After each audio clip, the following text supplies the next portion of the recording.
Ça fait grand plaisir d'être ici. Je comprends qu'il y a plusieurs personnes dans l'auditoire qui sont des étudiants au certificat, plusieurs personnes du grand public aussi. Ça faisait longtemps que je voulais avoir un contact avec les gens ici du certificat. J'ai entendu parler beaucoup de votre programme, en dépit du fait que vous n'ayez pas de biscuits ni de café. Je rappellerai que Socrate était très pauvre. D'ailleurs, j'ai presque décidé de ne pas porter mes chaussures ni mes bas pour la conférence. J'ai décidé que ça serait malsain de faire une telle chose. Mais ça fait grand plaisir et vraiment d'être en terrain des âmes qui ressemblent un peu à celles qu'on essaie d'attirer à Concordia. Je sais que dans le monde universitaire, ces jours-ci, trop souvent, il n'y a pas beaucoup d'importance qui est donnée à l'étude des textes fondamentaux, à l'étude des questions importantes. Trop souvent, c'est de la pratique, c'est du commerce, c'est de l'économie. Et je suis vraiment content de voir qu'ici à l'Université Laval, on essaie de donner une certaine importance, encore une fois, pas le biscuit, mais au moins une certaine importance à l'étude des grandes œuvres. Alors vraiment, ça fait un grand plaisir d'être ici. Merci de l'invitation. Merci Alexandre et merci à tous les gens qui, de près ou de loin, sont associés au programme ici au certificat. Alors, ma conférence s'intitule Les deux vies de Socrate, réflexion sur la philosophie et la science. Nous prenons pour acquis qu'une université moderne qui se respecte doit compter des départements de sciences, que ce soit de chimie, de biologie ou encore de physique, et qu'elle doit compter un département de philosophie. Ici, à l'Université Laval, c'est une faculté de philosophie, mais au moins un département de philosophie. Et l'homme de la rue peut vous dire, grosso modo, ce qui se passe dans les départements de sciences. On étudie les composés chimiques, les origines de la vie, les lois de la mécanique ou de la physique quantique.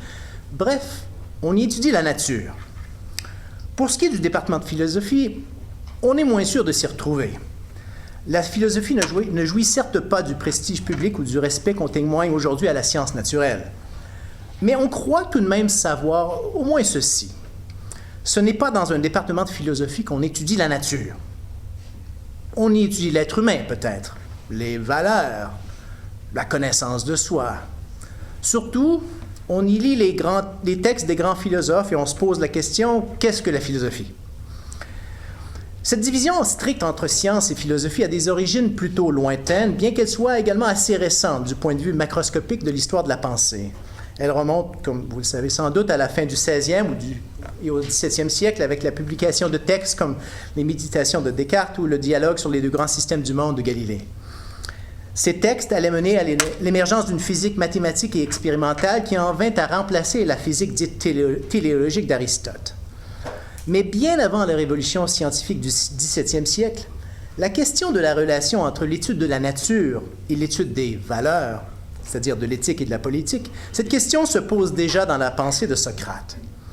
À certains égards, le philosophe Socrate pourrait sembler avoir anticipé le développement moderne selon lequel la philosophie n'a pour ainsi dire rien à voir avec l'étude de la nature. C'est à cette question de l'attitude de Socrate face à l'étude de la nature que j'aimerais consacrer la prochaine heure. Le point de départ presque obligé de ma réflexion, bien, c'est l'apologie de Socrate.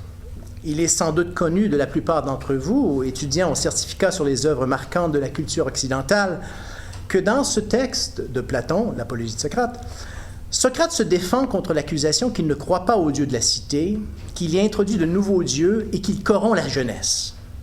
Socrate affirme haut et fort dans sa défense qu'il ne prend aucune part à la science naturelle, avec une référence explicite aux nuées d'Aristophane, une pièce où le poète l'avait décrit comme un scientifique vivant dans un panier suspendu dans les airs au-dessus de la Seine et contemplant le ciel. Socrate affirme n'entendre rien à ces choses, aux choses de la science naturelle, bien qu'il ne déconsidère pas une telle science ou sagesse, dit-il, si quelqu'un la possède. Le démenti de Socrate est apparemment confirmé par son disciple Xénophon dans les Mémorables, un texte que je l'ai appris avec joie, est également lu par les étudiants du certificat. Xénophon écrit que Socrate ne discutait pas, comme la plupart des autres penseurs, de la nature de toute chose. Il n'examinait pas l'état de ce que les sophistes appellent le cosmos et par quelle nécessité se produisent les phénomènes célestes.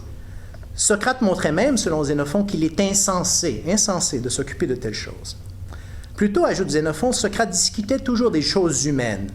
Il examinait ce qui est pieux, ce qui est impie, ce qui est beau, ce qui est laid, ce qui est juste, ce qui est injuste, ce qu'est la modération, ce qu'est la folie, ce qu'est le courage, la lâcheté. Bref, selon le témoignage de Xénophon, Socrate passait son temps à discuter de la vertu et des choses humaines.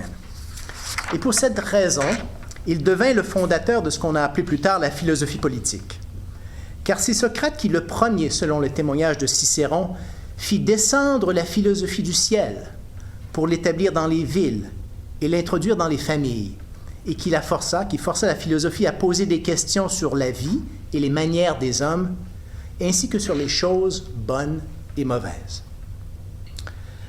Les témoignages de Xénophon, de Cicéron et de Socrate lui-même dans l'Apologie tendent donc à confirmer l'opinion selon laquelle Socrate représente un point tournant dans la pensée philosophique, une sorte de révolution. Contrairement à ceux qu'on appelle souvent les présocratiques, Socrate aurait mis de côté ou négligé l'étude de la nature pour se concentrer sur l'étude de l'homme. Et pourtant, les 3 témoignages que je viens de mentionner soulèvent plusieurs questions. D'abord, une lecture même sommaire des fragments des œuvres des présocratiques nous montre bien que ces penseurs avaient réfléchi sérieusement aux questions humaines. Leurs intérêts ne se limitaient pas aux questions de sciences naturelles. Pour prendre un exemple bien connu, Héraclite écrit dans un fragment célèbre que, je cite, « Pour Dieu, toutes les choses sont belles, bonnes et justes. Ce sont les hommes qui supposent que certaines choses sont injustes et d'autres justes. » En d'autres termes, selon Héraclite, la justice n'a qu'une existence purement conventionnelle. Elle n'existe pas par nature. Elle a, pour ainsi dire, le même statut que le système métrique, pourrait-on dire. Il serait aisé d'invoquer d'autres fragments de présocratiques pour montrer qu'ils étaient pour la plupart des défenseurs du conventionnalisme en matière d'éthique et de politique. On pourrait également penser ici aux sophistes qui ont précédé Socrate. Protagoras, par exemple, qui, dans le dialogue éponyme de Platon, nous montre bien, à travers son mythe célèbre de Prométhée et d'Épiméthée, qu'il avait des idées arrêtées sur les questions éthiques et politiques et qu'il les enseignait à ses disciples. Donc, à la lumière de ces textes, la question doit se poser. En quel sens précis doit-on entendre l'affirmation de Cicéron selon laquelle Socrate aurait été le fondateur de ce que j'ai appelé la philosophie politique? Deuxième problème avec les témoignages. Comment interpréter les nuées d'Aristophane, cette pièce comique? Pourquoi ce poète, qui était certes un familier et même, je dirais, un ami de Socrate, a-t-il présenté le philosophe comme un scientifique de la nature dans sa pièce? Se rendit-il coupable de calomnie? J'en doute fort. Après tout, toute caricature qui se respecte doit ressembler à l'original pour avoir du succès auprès du public. Et le public athénien était bien familier avec les idiosyncrasies du personnage de Socrate.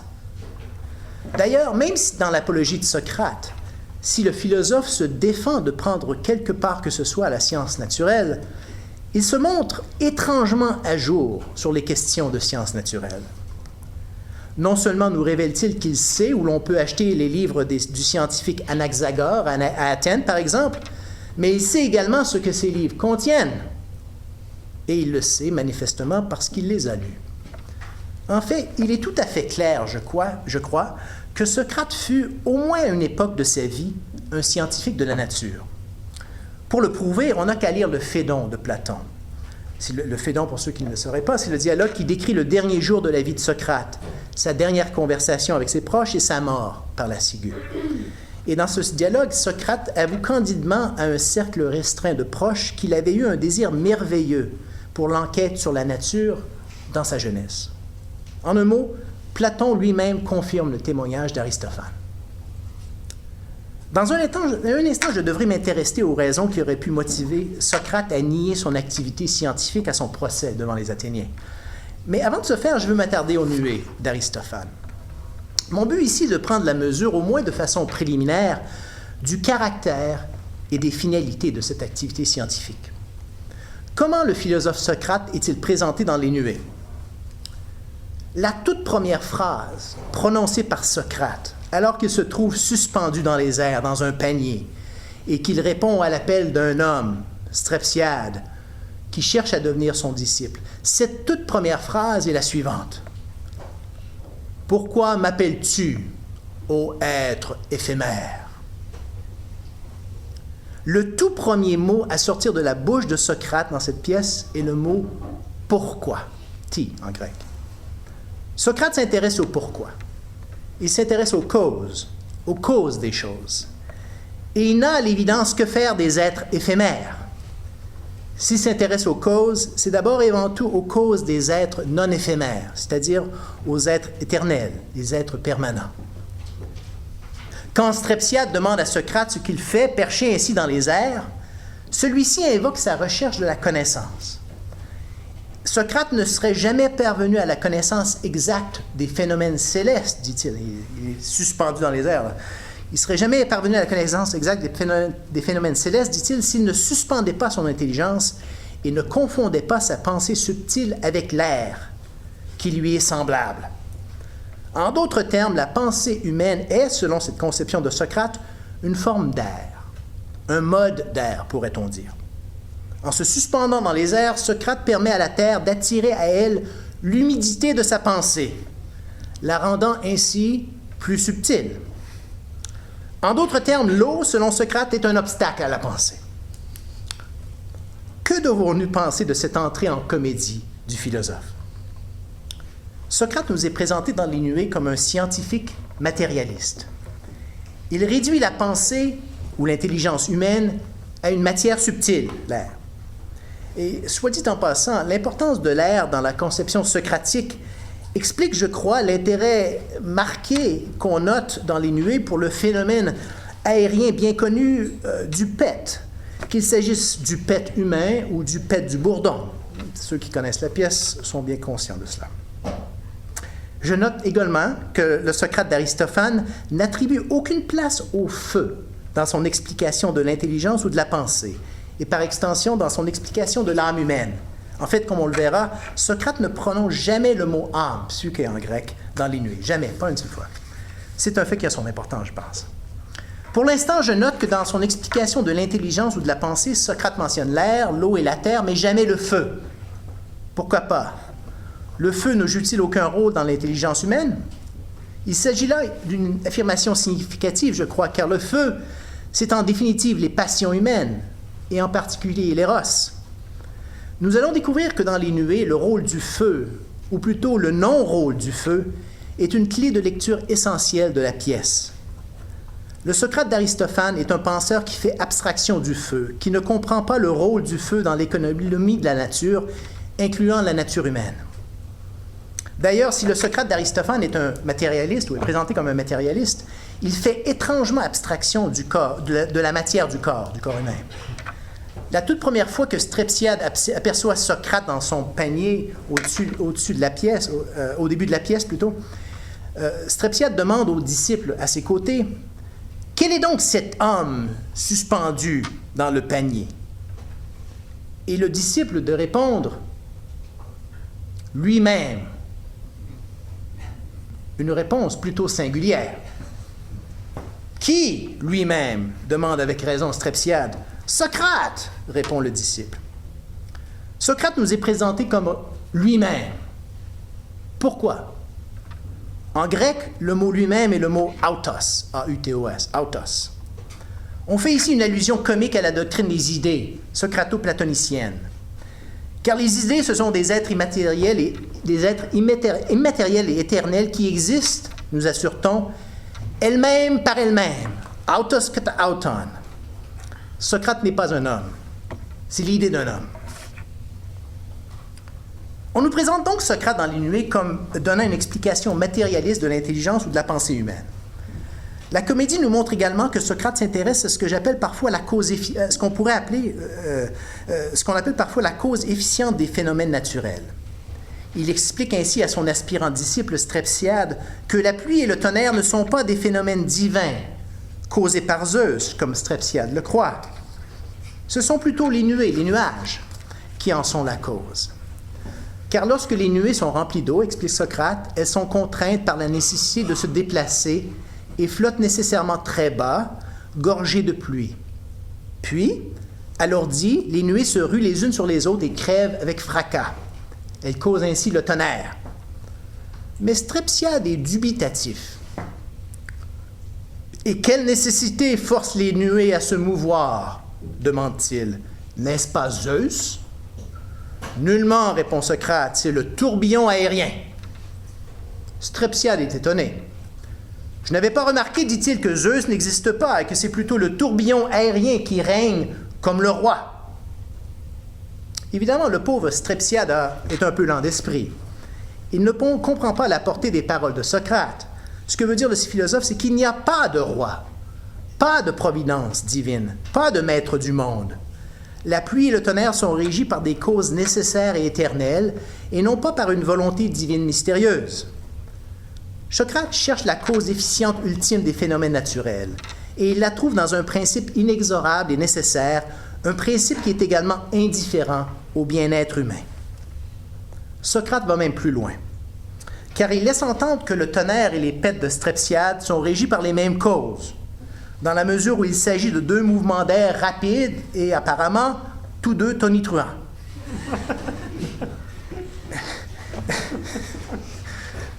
Les phénomènes célestes et les mouvements de nos corps sont régis par les mêmes causes, et ce sont des causes nécessaires. Nous pouvons maintenant aborder l'une des raisons qui a motivé Socrate, je crois, à nier son activité scientifique à son procès. Socrate n'a pas dit toute la vérité aux Athéniens. Il avait une connaissance de la science naturelle et il y avait participé. Mais Socrate ne pouvait espérer en une seule journée de procès, ne pouvait espérer apaiser l'hostilité implacable que les Athéniens, comme tous les autres Grecs d'ailleurs, nourrissaient à l'endroit de la science naturelle. Le public athénien était convaincu que la science naturelle est une activité impie, tendant à détruire les fondements de la religion et de la morale. Car non seulement les scientifiques de la nature niaient-ils que le soleil ou la lune, par exemple, fussent des dieux, mais ils concevaient la nature en termes de causes nécessaires, ne laissant aucune place à la volonté divine. Il n'est donc pas surprenant que Socrate ait admis son activité scientifique, ou plutôt que Platon ait permis à son Socrate d'admettre cette activité scientifique, de la mettre seulement au dernier jour de sa vie, dans le Phédon, et à un cercle restreint de proches, seulement un cercle restreint de proches.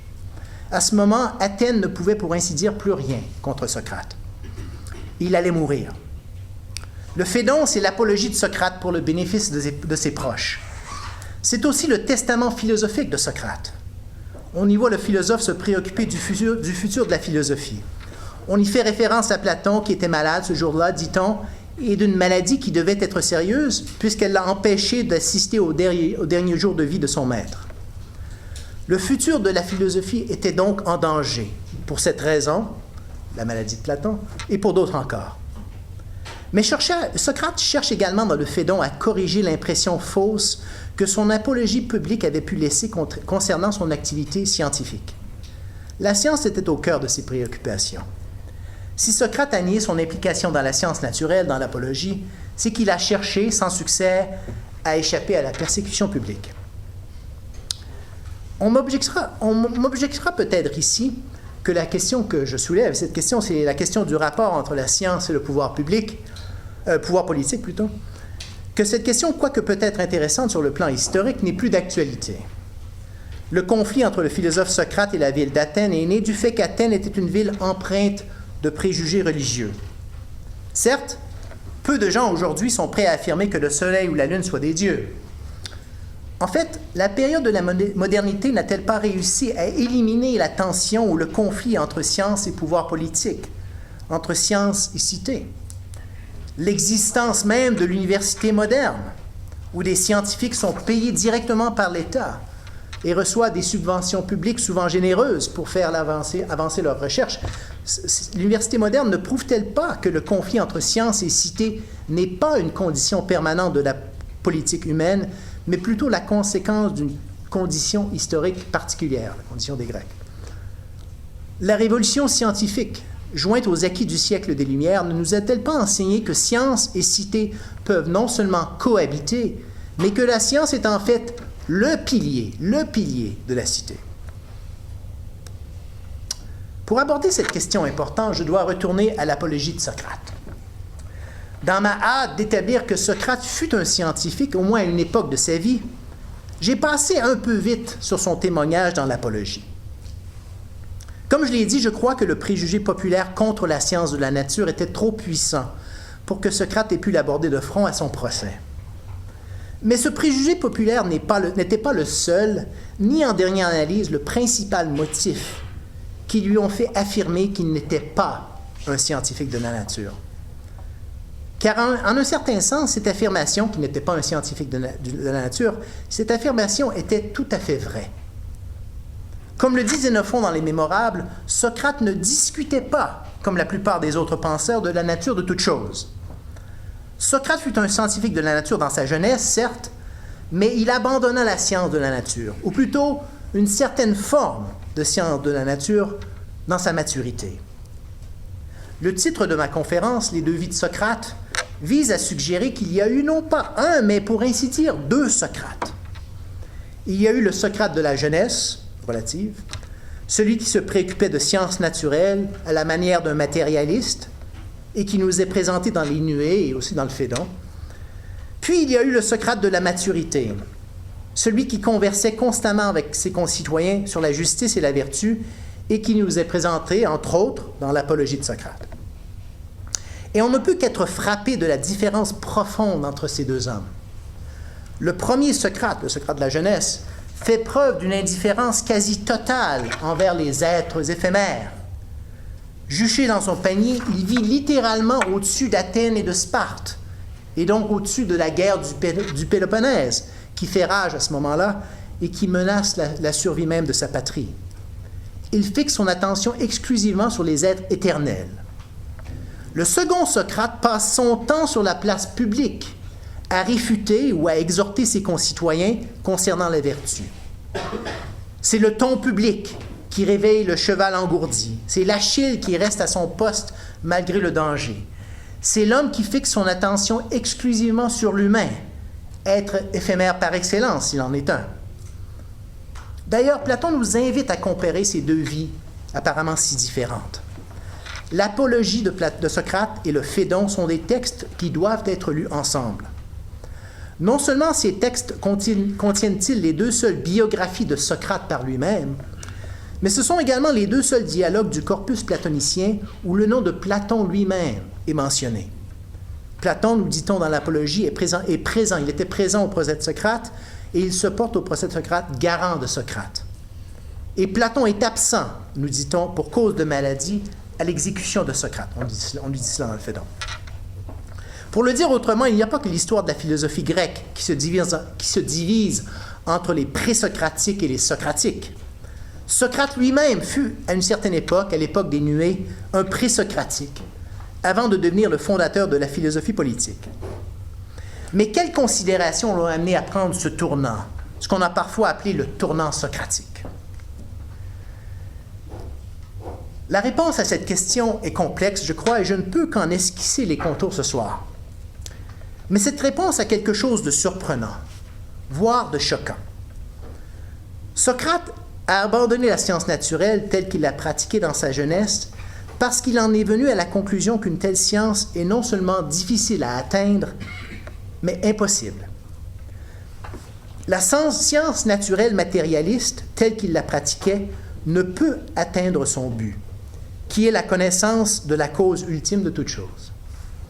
On pourrait ici invoquer le témoignage de Xénophon, encore une fois, qui nous dit dans les Mémorables que Socrate critiquait les scientifiques de la nature, car selon Socrate, il était visible qu'il n'est pas possible pour l'être humain de découvrir les causes nécessaires des phénomènes célestes. Et si vous pensez que Xénophon est un esprit trop étroit pour comprendre les idées scientifiques de Socrate, et ce serait une grave erreur de penser cela de Xénophon, mais enfin, si vous le pensez, considérez le témoignage de Socrate lui-même dans l'Apologie. Dans un passage bien connu, Socrate explique pourquoi il est devenu l'objet de soi-disant calomnies à Athènes. Il nous y parle de sa mission delphique, comme on l'appelle parfois. Il indique qu'il s'est lancé dans cette mission après avoir appris que le dieu Apollon, ou plutôt sa prêtresse, la Pythie, avait déclaré que nul n'est plus sage que Socrate. Comme Socrate n'était pas conscient d'être sage, il s'est lancé dans cette mission afin de trouver quelqu'un qui fût plus sage que lui. Il réfuterait ainsi le dieu. En quête de sagesse, Socrate a donc questionné les hommes politiques, les poètes, les artisans et apparemment aussi les orateurs. À terme, sa recherche s'avère vaine. Socrate est le plus sage des hommes, car contrairement aux autres, il sait qu'il ne sait pas. Bon. Le lecteur du dialogue note cependant avec surprise que Socrate ne questionne à aucun moment les scientifiques de la nature. Il ne questionne pas Anaxagore, par exemple, ou un de ses disciples. Et pourtant, il mentionne Anaxagore nommément dans le dialogue. Il ne questionne aucun autre scientifique non plus. Mais pourquoi donc? Socrate parle lui-même des scientifiques de la nature comme étant des hommes potentiellement sages. Selon moi, cette omission signifie ceci. Socrate savait déjà, au moment de se lancer dans la mission delphique, que les scientifiques de la nature n'étaient pas sages, qu'ils ne savaient pas ce qu'ils croyaient savoir. Et il le savait déjà car il était lui-même, ou il avait été, un scientifique de la nature.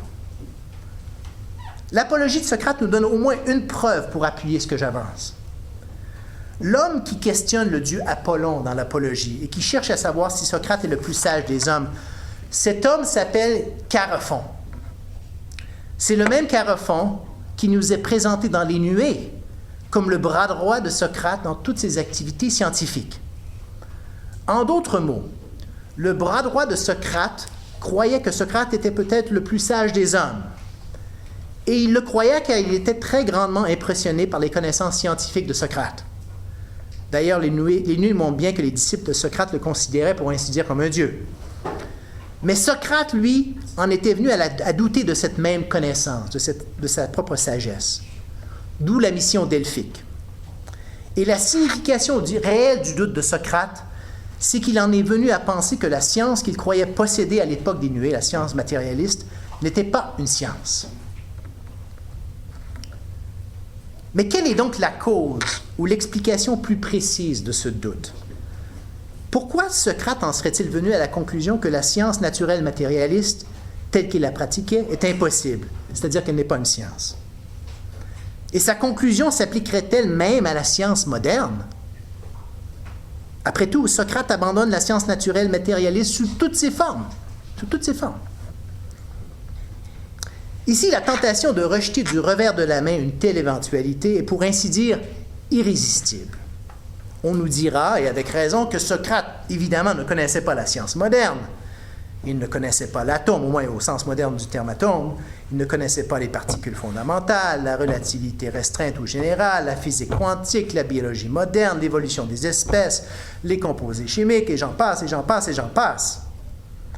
La conclusion de Socrate concernant l'impossibilité de la science, si telle était bien sa conclusion, est basée sur une preuve tout à fait insuffisante.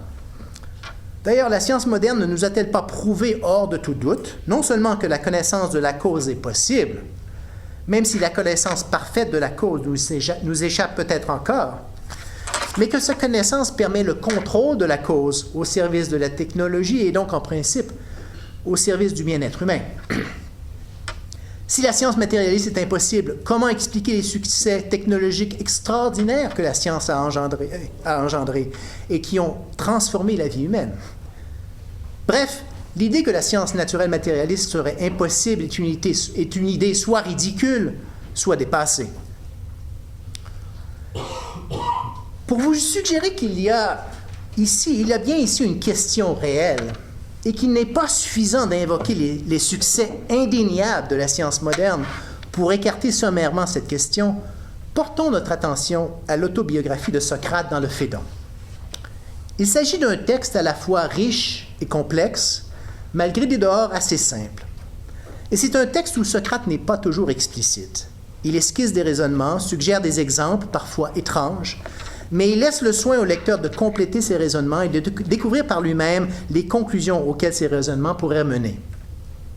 Le thème général du texte, cependant, est clair.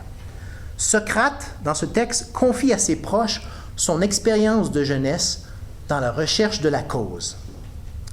Je me limiterai ici à des remarques bien préliminaires et je ne mettrai l'accent que sur un seul aspect du texte, à savoir la critique socratique du matérialisme. Socrate nous dit dans ce passage que quand il était jeune, il avait un désir merveilleux pour cette sagesse qu'on appelle l'enquête sur la nature. Car cela lui semblait une chose grandiose que de connaître la cause de chaque chose, par quoi chacune d'elles vient à naître, par quoi elle est détruite et par quoi elle existe. Socrate s'intéressait en particulier à des questions comme la cause de la vie, de la pensée humaine et du savoir, et la cause des affections du ciel et de la terre. Pourtant, après réflexion, il en vint à croire qu'il était aussi peu doué que possible pour une telle étude de la cause. Et la preuve qu'il avance, c'est que cette étude l'amena à désapprendre ce qu'il croyait savoir clairement. Et il offre l'exemple suivant, et je vais m'y limiter. Il fut une époque où Socrate croyait savoir par quoi un homme grandit. Il croyait être évident pour tout le monde que c'est par le manger et par le boire. Car lorsque, grâce aux aliments, les chairs s'ajoutent aux chairs, dit-il, et les os s'ajoutent aux os, et de cette façon et par la même logique, à chaque autre partie du corps s'ajoute ce qui lui est approprié, alors le volume, qui était petit, devient grand, et c'est ainsi qu'un petit être humain devient grand. Bref, Socrate croyait savoir que l'ingestion de nourriture cause la croissance. Pourtant, il en vint à douter de cette explication apparemment si raisonnable de la cause. Cette explication apparemment si raisonnable de la cause. Sur quelle base? Il ne nous le dit pas, certainement pas de façon explicite. Mais je crois distinguer dans son discours la réflexion suivante. Socrate cherche à établir de façon scientifique le lien causal entre l'ingestion de nourriture et la croissance. Après tout, comment savons-nous que la nourriture ingérée cause la croissance? Du point de vue de l'observation empirique, tout ce qu'on peut dire, c'est que l'ingestion précède, et précède apparemment toujours, la croissance. Nous percevons la conjonction de ces deux événements, pour le dire dans le langage de David Hume. La difficulté, c'est que la conjonction ne prouve pas le lien causal, le lien de cause à effet. Que répondre à un argumenteur qui nous dirait ne pas savoir si, quand nous mangeons, la nourriture ingérée ne cesse pas en fait d'exister complètement? Et si la croissance du corps ne se produit pas ex nihilo, à partir de rien, sans aucun lien causal, quel qu'il soit, avec la nourriture? Sans doute, une telle hypothèse peut sembler farfelue, je le concède. Mais comment prouver de façon scientifique qu'une telle hypothèse est fausse? Eh bien, la réponse du matérialisme scientifique est suggérée par Socrate. Dans sa recherche de la cause de la croissance, il décompose la nourriture, d'une part, en chair et en os, et il décompose l'être humain, d'autre part, en chair et en os. C'est-à-dire qu'il réduit les êtres constitués, que ce soit la nourriture ou l'être humain, en des matières qui seraient préservées à travers tous les changements, à travers toutes les générations et toutes les destructions. Et il n'a pas de raison de principe d'arrêter cette décomposition à la chair et aux os, qui sont elles-mêmes ou eux-mêmes des matières corruptibles et décomposables. La recherche de la cause amène donc le jeune Socrate à rechercher une ou des causes matérielles premières. Pour simplifier, on pourrait appeler ces causes des atomes, mais bon. Donc, rechercher cette cause matérielle première qui serait préservée à travers tous les changements, à travers toutes les générations et toutes les destructions. Une telle découverte prouverait le lien causal entre l'ingestion de nourriture et la croissance. De façon plus générale, cette découverte prouverait qu'il n'y a pas, en fait, de création ex nihilo, à partir de rien. Car si la création à partir de rien, d'absolument rien, est possible, il n'y a en principe aucune limite à ce qui peut se produire. Tout, absolument tout, devient possible. Pour prendre des exemples inspirés du poème de Lucrèce, de la nature des choses, où il discute de ces questions, les hommes pourraient naître directement des eaux de la mer. Les pommiers pourraient donner des poires. Une vache pourrait engendrer des chiots. À strictement parler, les choses n'auraient plus de nature. Car la fixité des caractéristiques qui constituent la nature de chaque chose dépend, en dernière analyse, de la fixité de la cause ou des causes dont cette chose est ultimement dérivée. Pour le dire dans les mots utilisés par Socrate lui-même, Socrate, dans sa jeunesse, comme tous les autres matérialistes, cherchait ce qu'il appelle un atlas, c'est-à-dire, l'atlas, le Dieu, c'est-à-dire une cause matérielle ultime qui tiendrait sur ses épaules, pour ainsi dire, le monde entier, l'atlas du monde. Il cherchait une telle cause qu'il concevait comme une cause nécessaire et donc une cause éternelle, car il cherchait à démontrer que la cause la plus profonde du monde, ou les causes, est ou sont inaltérables. Sans une telle démonstration, la science qui cherche la connaissance de la nature était menacée de perdre son objet. J'en arrive à un point important. Pourquoi Socrate en est-il apparemment venu à la conclusion que la découverte de la cause en question, de l'atlas du monde, est non seulement difficile, mais impossible? Une réponse adéquate à cette question exigerait sans doute une interprétation adéquate de tout le Phédon. Mais laissez-moi vous mettre sur la piste par un exemple simple, un exemple qui n'est cependant pas de Socrate. Prenez un verre d'eau et placez-le dans le congélateur. L'eau deviendra, après un certain temps, un bloc de glace. Pourquoi? Quelle est la cause de ce changement? Sans doute, un scientifique matérialiste vous dira que l'eau doit être décomposée. Elle est en fait constituée de molécules H2O, et ces molécules H2O, sous l'effet du froid, se déplacent ou se meuvent moins rapidement et en viennent à former des cristaux. Très bien. Acceptons cette explication. Mais une seconde question se pose immédiatement. Pourquoi les molécules de H2O se déplacent-elles moins rapidement sous l'effet du froid? Réponse: les molécules sont elles-mêmes constituées de particules plus élémentaires, les atomes d'hydrogène et d'oxygène, et ces particules agissent de telle ou telle façon sous l'effet du froid. Très bien. Acceptons cette explication. Mais pourquoi les atomes d'hydrogène et d'oxygène agissent-ils de telle ou telle façon sous l'effet du froid?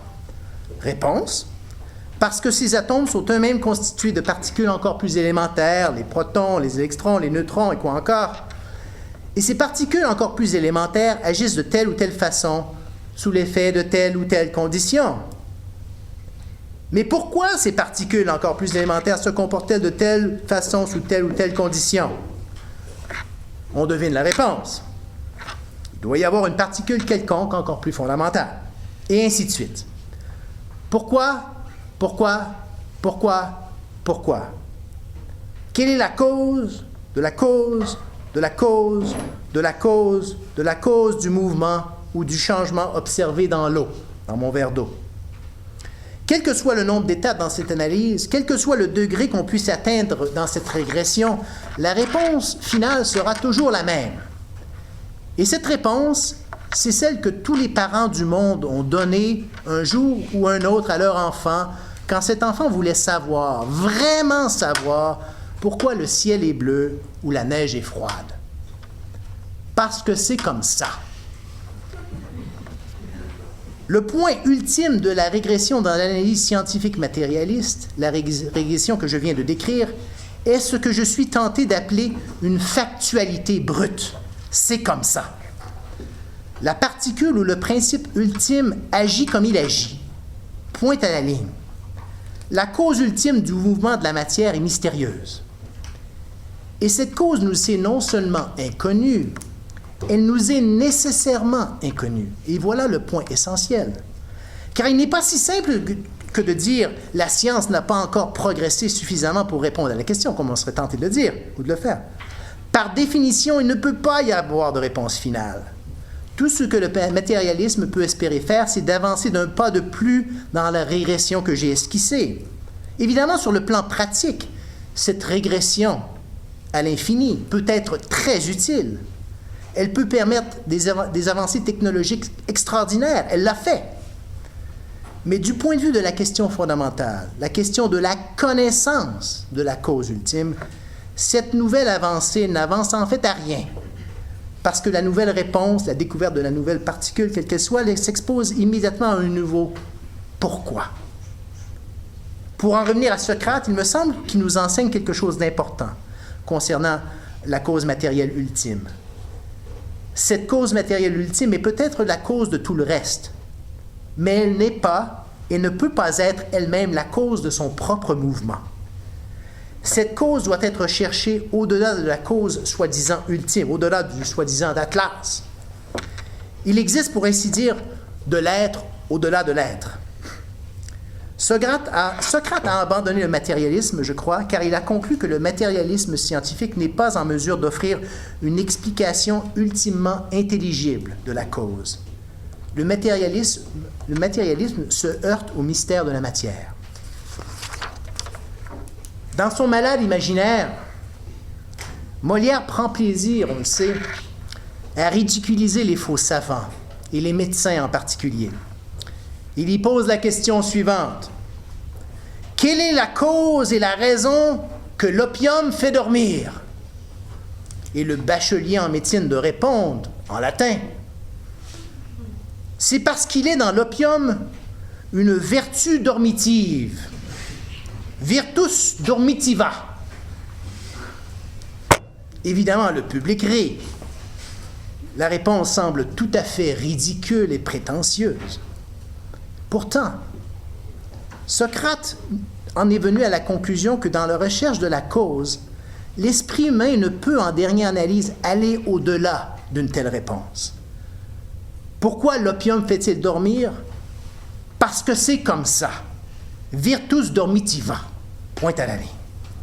Évidemment, comme je l'ai déjà dit, tout cela n'affecte en rien l'utilité pratique de la science moderne. La connaissance des causes secondaires, si on peut parler ici au sens strict de cause, augmente certainement de façon exponentielle notre capacité à contrôler la nature. Mais une telle capacité de contrôle ne constitue pas une réfutation de Socrate. En fait, Socrate ne s'intéressait aucunement au contrôle de la nature. Il voulait connaître.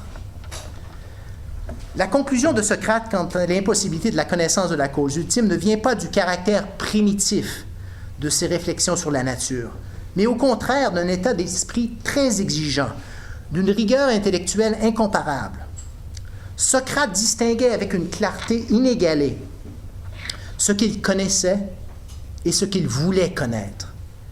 Et l'autobiographie du Phédon qu'il nous donne, c'est entre autres choses l'histoire de sa prise de conscience graduelle du gouffre qui sépare ces deux quantités. Ce qu'il sait et ce qu'il veut savoir.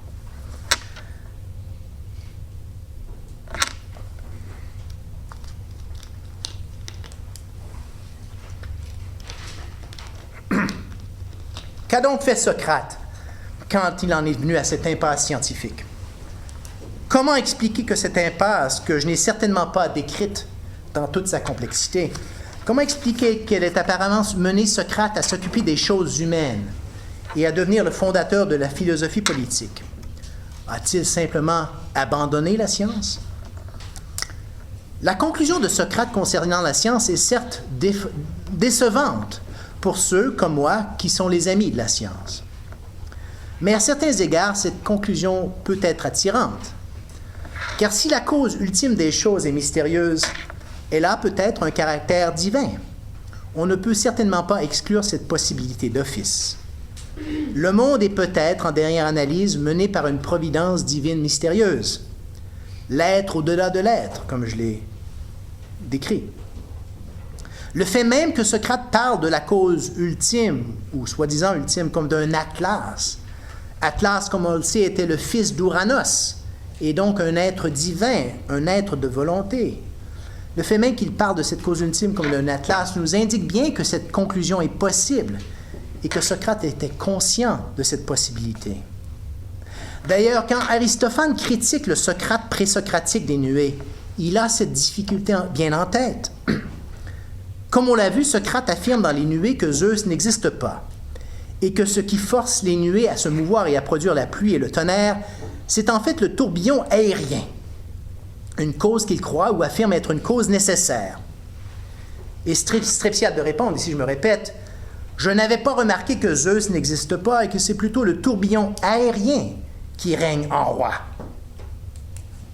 La réponse de Strepsiade, évidemment, témoigne de son ignorance, mais elle est également riche de signification, car elle laisse entendre que, selon Aristophane, Socrate n'était pas en mesure de prouver que le tourbillon aérien est la cause ultime de la pluie et du tonnerre.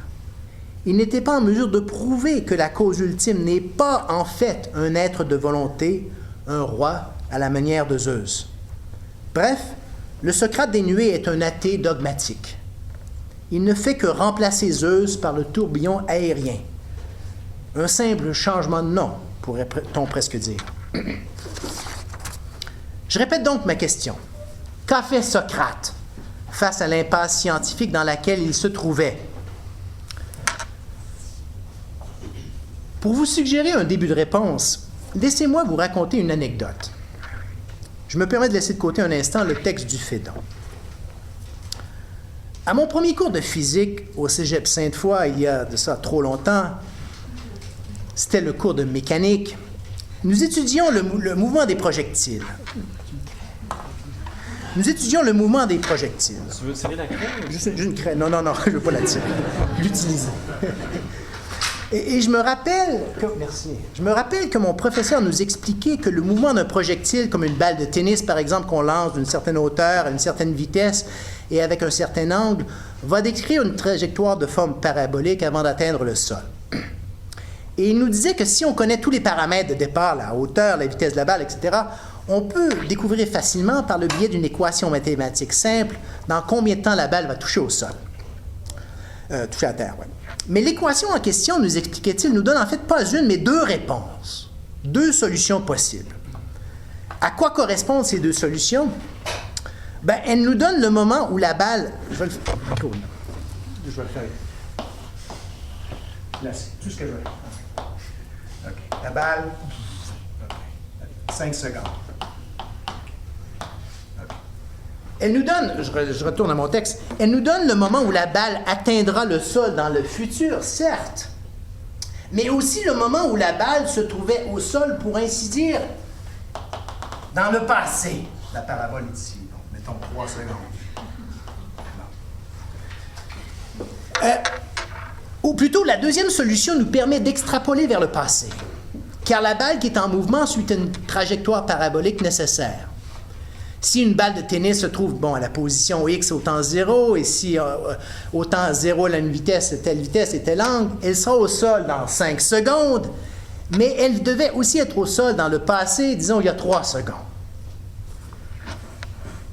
J'ai vu ce diagramme et j'ai été estomaqué par cette notion de deux solutions à l'équation. La physique mécanique pouvait apparemment prédire non seulement le futur, mais le passé. C'était mon premier contact avec ce qu'on appelle parfois le déterminisme scientifique. Je me suis dit, si tout ceci est vrai, que reste-t-il de la liberté humaine? Si le monde est entièrement constitué de balles de tennis, d'atomes, et si tous les atomes ont à un moment précis une position précise, une vitesse précise, un angle, etc., tous leurs mouvements futurs sont en principe déterminables. Et tous leurs mouvements passés le sont également. Et me suis-je dit, puisque nos corps sont constitués d'atomes, et puisque les mouvements des atomes sont déterminés, nos corps sont déterminés, et si nos corps, nos passions également sont déterminées, mais notre volonté ne n'est-elle pas de nos passions? Bref, j'ai conclu, nous sommes les esclaves d'une nécessité matérielle inexorable. Il ne peut y avoir ni de moralité ni de religion dans le monde, car il n'y a pas de liberté. J'étais à la fois désorienté et excité par ma découverte. Comme de raison, j'ai fait ce que toute personne raisonnable devrait faire dans une telle situation. Je suis allé voir mon prof de philo. Je lui ai présenté ma découverte. Il ne me semblait pas particulièrement excité. Il ne me semblait même pas très impressionné ou intéressé. Il m'a souri et m'a dit avec majesté et une certaine complaisance, « C'est bien beau tout ça, mais tu oublies l'essentiel. Tu oublies la volonté libre de l'être humain. » J'avoue n'avoir pas été très content de cette réponse. J'ai essayé de lui dire que précisément ma découverte, c'était que la science physique prouvait qu'il n'y avait pas de volonté libre. Rien n'y fit. Alors je suis retourné chez moi avec ma découverte, un peu vexé de n'avoir pas obtenu la gloire escomptée. Les années ont passé. J'ai continué à réfléchir. Et j'en suis venu à penser que c'était mon professeur qui avait eu raison. Ou plutôt, j'en suis venu à la conclusion que j'avais moi-même fait preuve de dogmatisme. je n'avais aucune raison adéquate de conclure que la volonté humaine n'est en fait que l'expression de causes matérielles ou efficientes qui agissent de façon nécessaire et ne laissent pas de place à la volonté libre. Après tout, n'avons-nous pas l'expérience de la liberté dans nos êtres et dans nos choix tous les jours? Ne voyons-nous pas d'autres êtres humains faire l'usage de cette liberté? N'exprimons-nous pas nos convictions ou nos opinions à ce sujet quand nous blâmons ceux qui choisissent mal et quand nous faisons l'éloge de ceux qui choisissent bien? Il est sans doute vrai de dire que le jugement moral, la rationalité du jugement moral, présuppose et requiert une volonté libre. Il présuppose et requiert que la volonté humaine est capable d'être une cause non causée, c'est-à-dire une cause qui ne soit pas elle-même causée par une chaîne de causes antérieures et nécessaires. Mais sur quelle base peut-on raisonnablement nier que la volonté ait ce caractère libre? J'en reviens maintenant à Socrate et au Phédon. À certains égards, je crois que j'ai parcouru un chemin qui ressemblait un peu au sien, si on permet de comparer ce qui ne se compare pas vraiment. Socrate nous parle dans le Phédon de son désenchantement avec le matérialisme, et en particulier avec le matérialisme d'Anaxagore. Pourquoi fut-il déçu? Anaxagore avait écrit dans son livre que l'intelligence, le mot en grec nous, l'intelligence est ordonnatrice et la cause de toute chose. Quand Socrate entendit quelqu'un lire ce passage, il se réjouit de cette sorte de cause. Il lui semblait qu'en un certain sens, c'était une bonne chose que l'intelligence fût la cause de toute chose. À ce moment, il fut rempli donc d'espoir dans sa quête de la cause. Et pourtant, quand Socrate se mit à lire le livre d'Anaxagore, il découvrit qu'Anaxagore ne faisait pas du tout appel à l'intelligence, nous, dans son analyse. Il mettait plutôt au rang des causes des choses comme l'air, l'éther, l'eau et mille autres bizarreries. En d'autres termes, Anaxagore avançait des causes matérielles. Et voici, je vais maintenant citer ce que Socrate dit d'Anaxagore, un passage du Phédon. C'est Socrate qui parle. Il m'a semblé que le cas d'Anaxagore était exactement celui d'un homme qui dirait que Socrate accomplit avec son intelligence tout ce qu'il accomplit et qui ensuite s'efforcerait d'énoncer ainsi les causes de chacun de mes actes. Il dirait d'abord que la raison pour laquelle je suis assis maintenant dans la prison est que mon corps est composé d'os et de muscles, que les os sont solides et ont des commissures qui les séparent les uns des autres, que les muscles ont la possibilité de se tendre et de se détendre, que les os sont enveloppés de chair et de peau qui les maintiennent ensemble et que, dans ces conditions, les os jouant à l'intérieur de leur jointure, les muscles qui se relâchent et se tendent font, j'imagine, que je suis capable à présent de fléchir mes membres.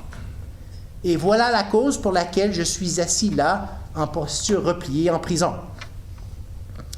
Et si Anaxagore passait à l'explication de ma conversation avec vous, c'est Socrate encore qui parle, Anaxagore avancerait d'autres causes du même acabit, en rendant responsable le son des voix, l'air, l'audition et mille autres choses de ce genre, sans se soucier de dire les véritables causes, à savoir que, puisque les Athéniens ont jugé que le mieux était de me condamner, pour cette même raison, j'ai jugé à mon tour meilleur pour moi d'être assis en ce lieu, en cette prison, et plus juste de rester ici pour subir telle peine qu'ils auront ordonnée.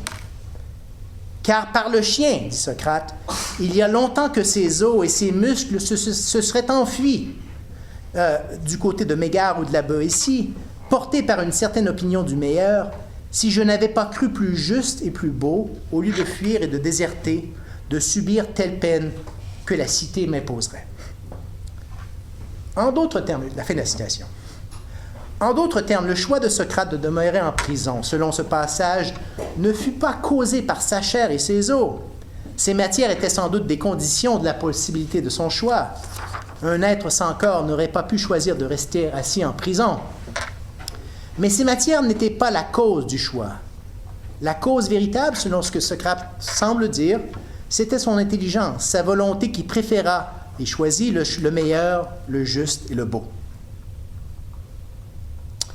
Nous pouvons maintenant comprendre un peu mieux le nouveau départ qu'a pris Socrate dans sa période de maturité dans sa recherche de la cause, ce qu'il appelle dans le Phédon sa seconde traversée.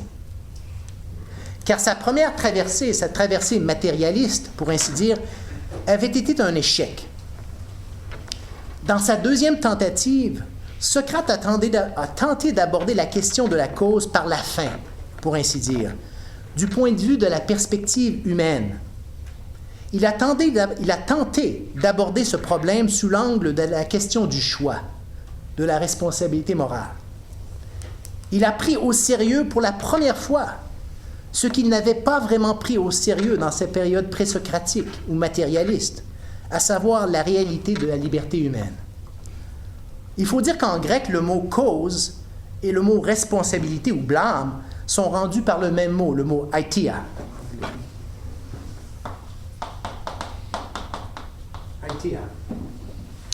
Et cette identité de mot tombe sous le sens.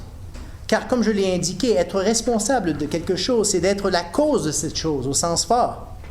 C'est de ne pouvoir rejeter la causalité d'un choix sur des gènes, des passions, des traumatismes, des éducations, des préjugés, etc.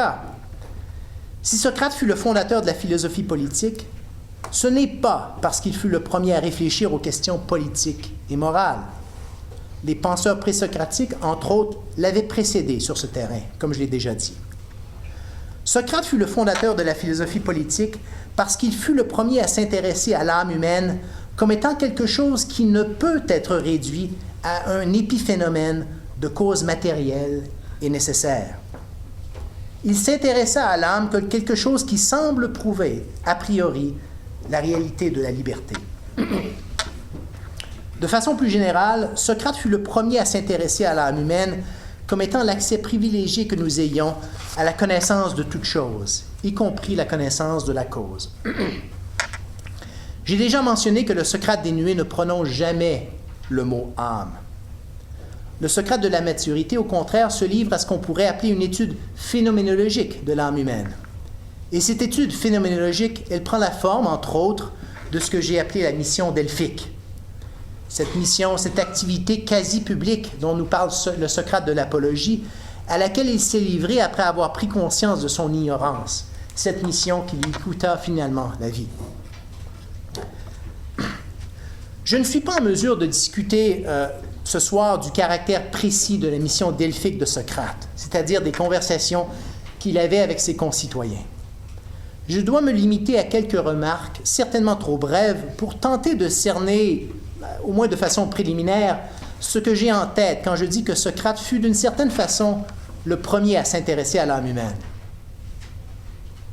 S'intéresser à l'âme humaine, cela veut tout d'abord dire porter une attention toute particulière au discours des hommes, au logos, au ologoi, à leurs opinions, et en particulier aux opinions sur la justice et la vertu.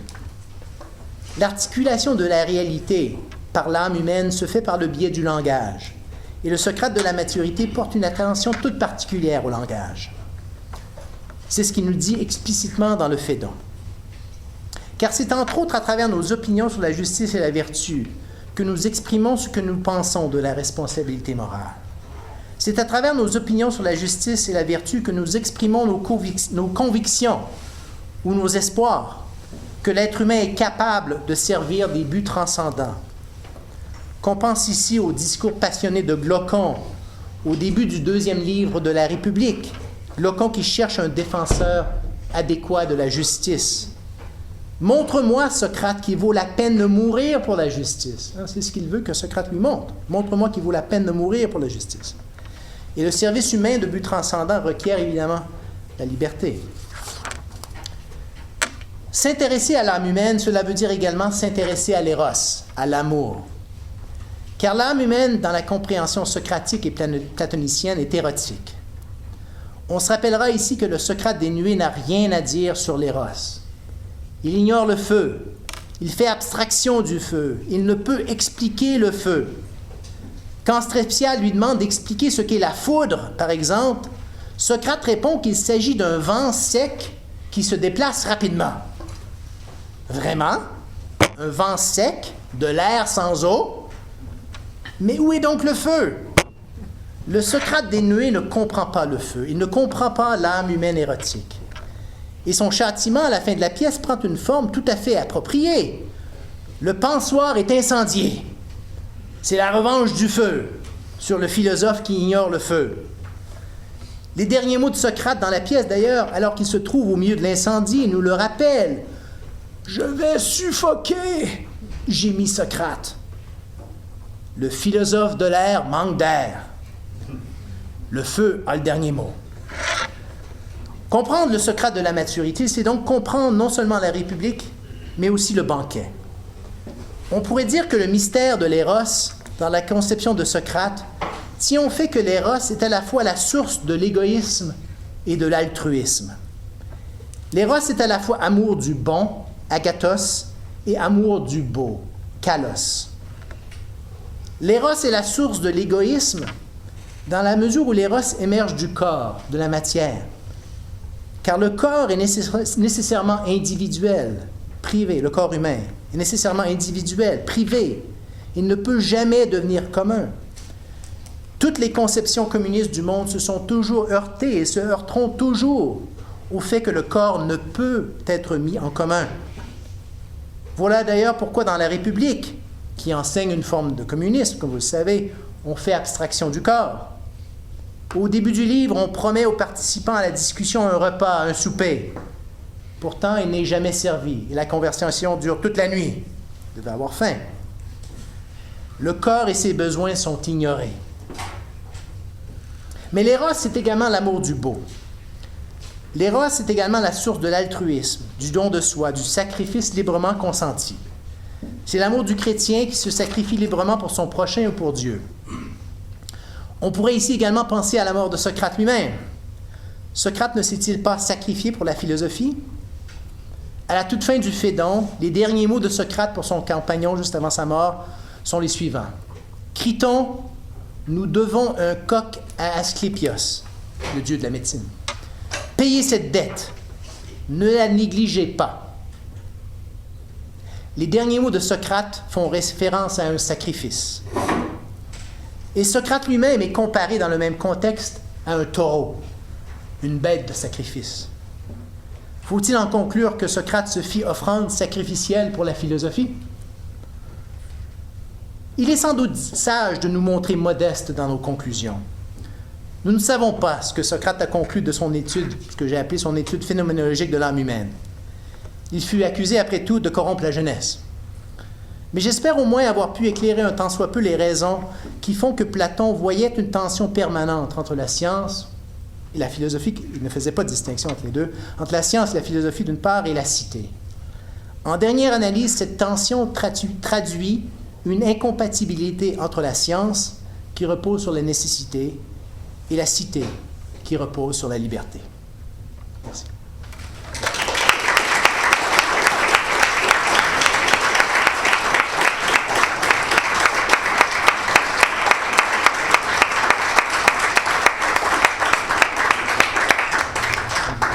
Merci beaucoup, Éric. Alors, c'est le temps de poser vos questions scientifiques ou non. Éric, alors, qui veut commencer? Quelqu'un pour briser la glace de l'eau? Peut-être je vais. Secouer les particules d'H2O? Oui, j'espère pas. Marc-Antoine? Oui, Oui. en fait, moi, j'ai été assez surpris du moment où on a parlé de dégager une sphère de liberté au grand humain. Parce que je me suis dit, mettons, quand Jacobi se fâche après les scientifiques, il se fâche contre Spinoza pour son déterminisme matérialiste. Exact. Mais aussi contre Platon pour son déterminisme qu'il appelle moral. Parce que pour lui, l'idée du bien cause tellement nos opinions dans sa lecture de Platon. Ouais. Finalement, la liberté n'est pas non plus présente chez Platon, parce que finalement, c'est notre opinion du bien qui décide sur toute la ligne. Notre opinion du bien est elle-même causée par nos raisons, par les idées qui sont éternelles, qui limitent le pouvoir tout-puissant de Dieu. Ouais. Donc, j'ai été surpris que vous utilisiez la liberté, de la volonté, pour nous parler de la sphère que dégage Socrate. Oui, c'est une bonne question. Et vous pointez dans la direction de l'essentiel. J'affirme pas que Socrate affirmait l'existence de la liberté. Je pense qu'il a pris conscience de la nécessité de prendre cette question au sérieux, qu'il y avait un certain dogmatisme, comme j'essaie de suggérer, dans la position qui avait été la sienne à une époque, là, j'ai dit sa jeunesse, au début, il avait peut-être 40 ans, mais bon, il était pas mal vieux. Mais qui s'est rendu compte qu'on ne pouvait pas simplement prendre pour acquis la non-existence de ces choses-là et que toute la sphère politique et morale prend pour acquis l'existence de cette liberté-là, qu'on doit confronter cette preuve. Les gens parlent comme si la liberté existe, ils agissent comme si cette liberté existe, ils semblent avoir l'expérience dans leur propre être de l'existence de cette liberté, ils châtient, ils font l'éloge sur la base de l'existence de cette liberté. Sur quelle base peut-on nier l'existence de cette chose? Elle n'existe peut-être pas, mais on doit avoir un argument pour expliquer ou pour la nier. Donc, mais ceci étant dit, il existe peut-être un argument pour la nier, mais on doit le trouver. Et je n'ai pas vraiment discuté de la mission delphique, mais je pense que Socrate est préoccupé de cette question. Et bon, quelles sont les conclusions à lesquelles il en arrive? Bon, c'est une grande question, ça prendra une autre conférence. Bon. Mais certainement, ce que vous dites n'est pas déraisonnable. Est-ce que c'est vrai dans une certaine mesure? Est-ce que c'est pas vrai de dire que les idées qui sont dans notre tête, que ce soit l'idée du bien ou les idées de façon plus générale, ne conditionnent pas nos choix? Si c'est vrai, s'ils les déterminent de façon nécessaire, il faudrait se poser la question, d'où viennent ces idées? Est-ce qu'ils viennent de la perception qu'on a du monde, sans doute? Est-ce qu'elles viennent de l'éducation qu'on a reçue, sans doute? Ce sont des sources qui sont hors de notre contrôle. Est-ce donc à dire qu'il n'existe pas de liberté humaine?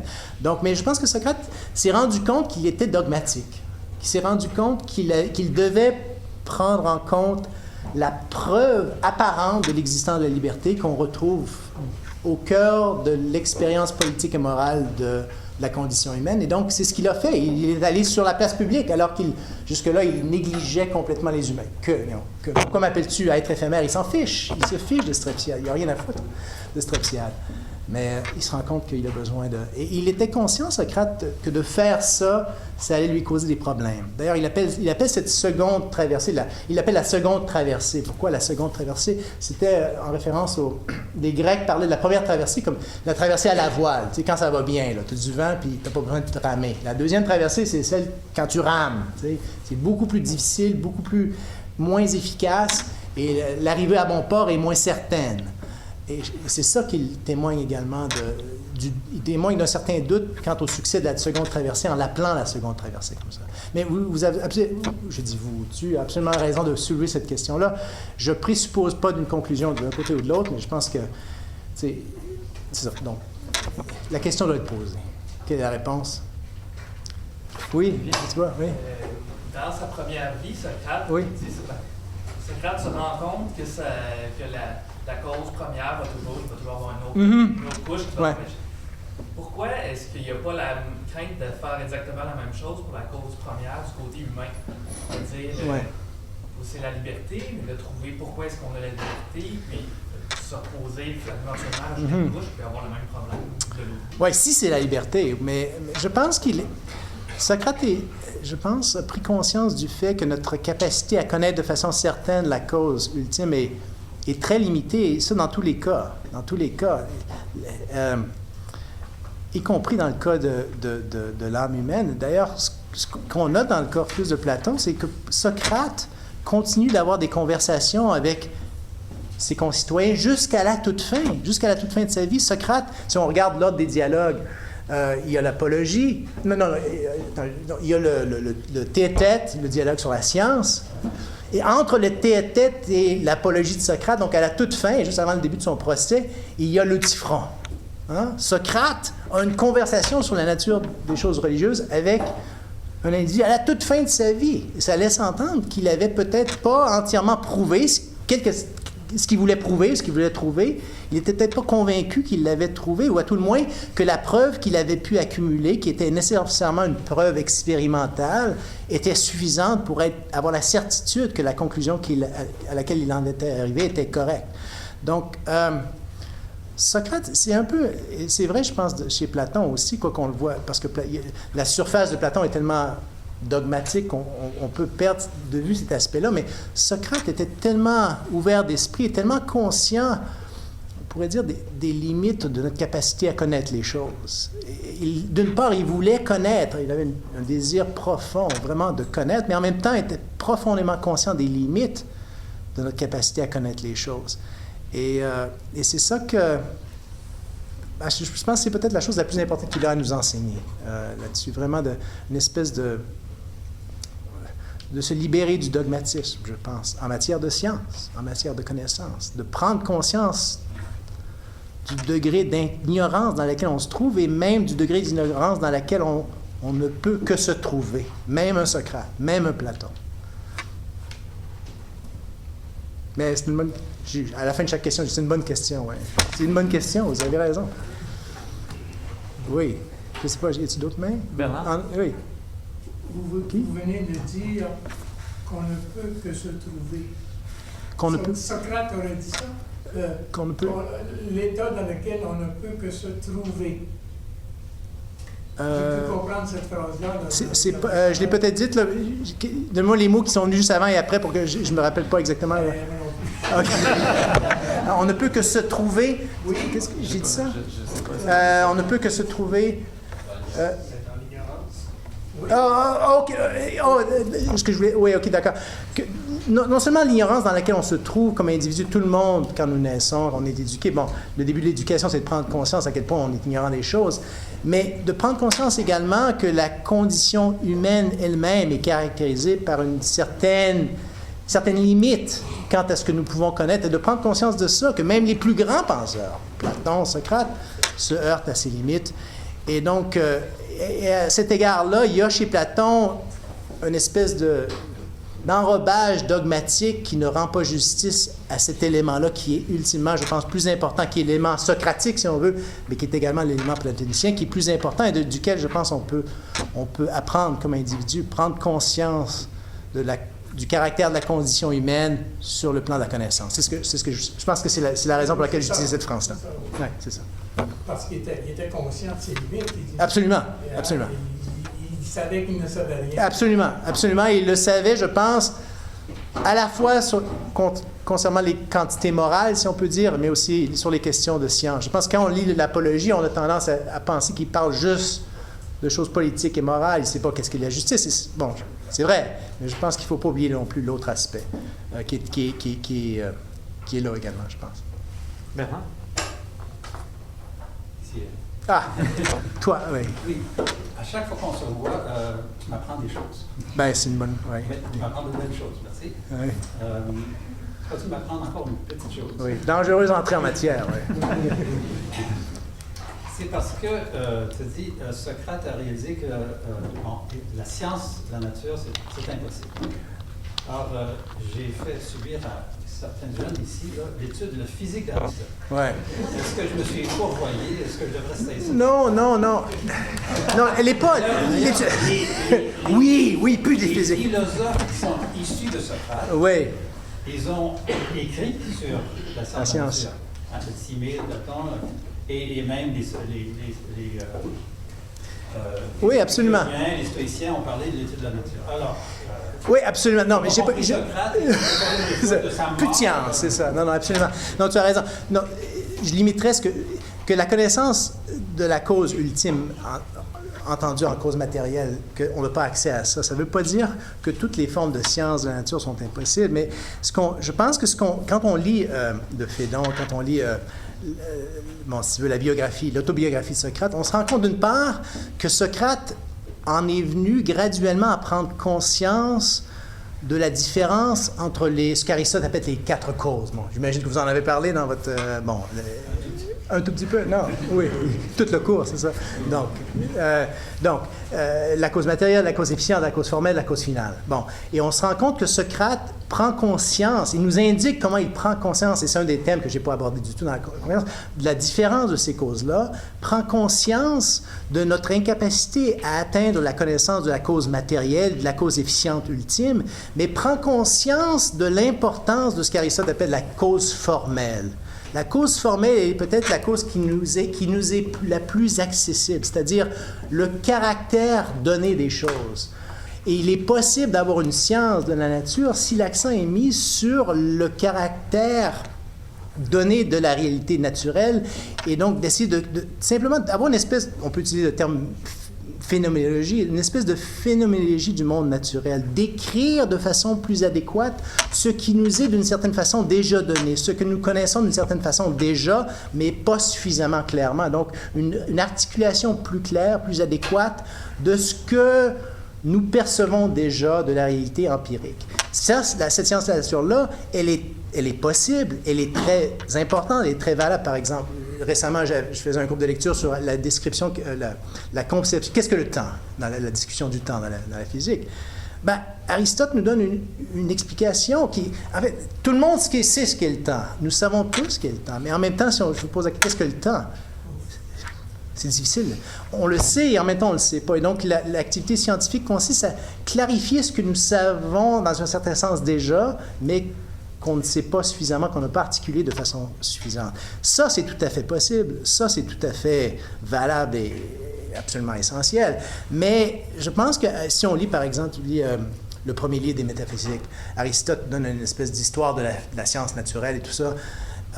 Il est complètement, absolument conscient des difficultés, ultimement, de l'impossibilité d'atteindre une espèce de connaissance de la cause matérielle ultime. Aristote ne la cherche pas. Une longue histoire, bon, il nous parle du premier moteur et tout ça, bon, il y a beaucoup de...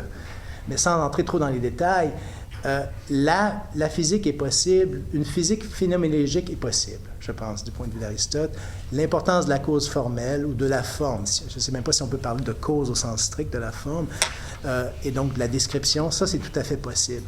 Mais Aristote n'est pas juste un phénoménologue. Est-ce que c'est même un mot, ça?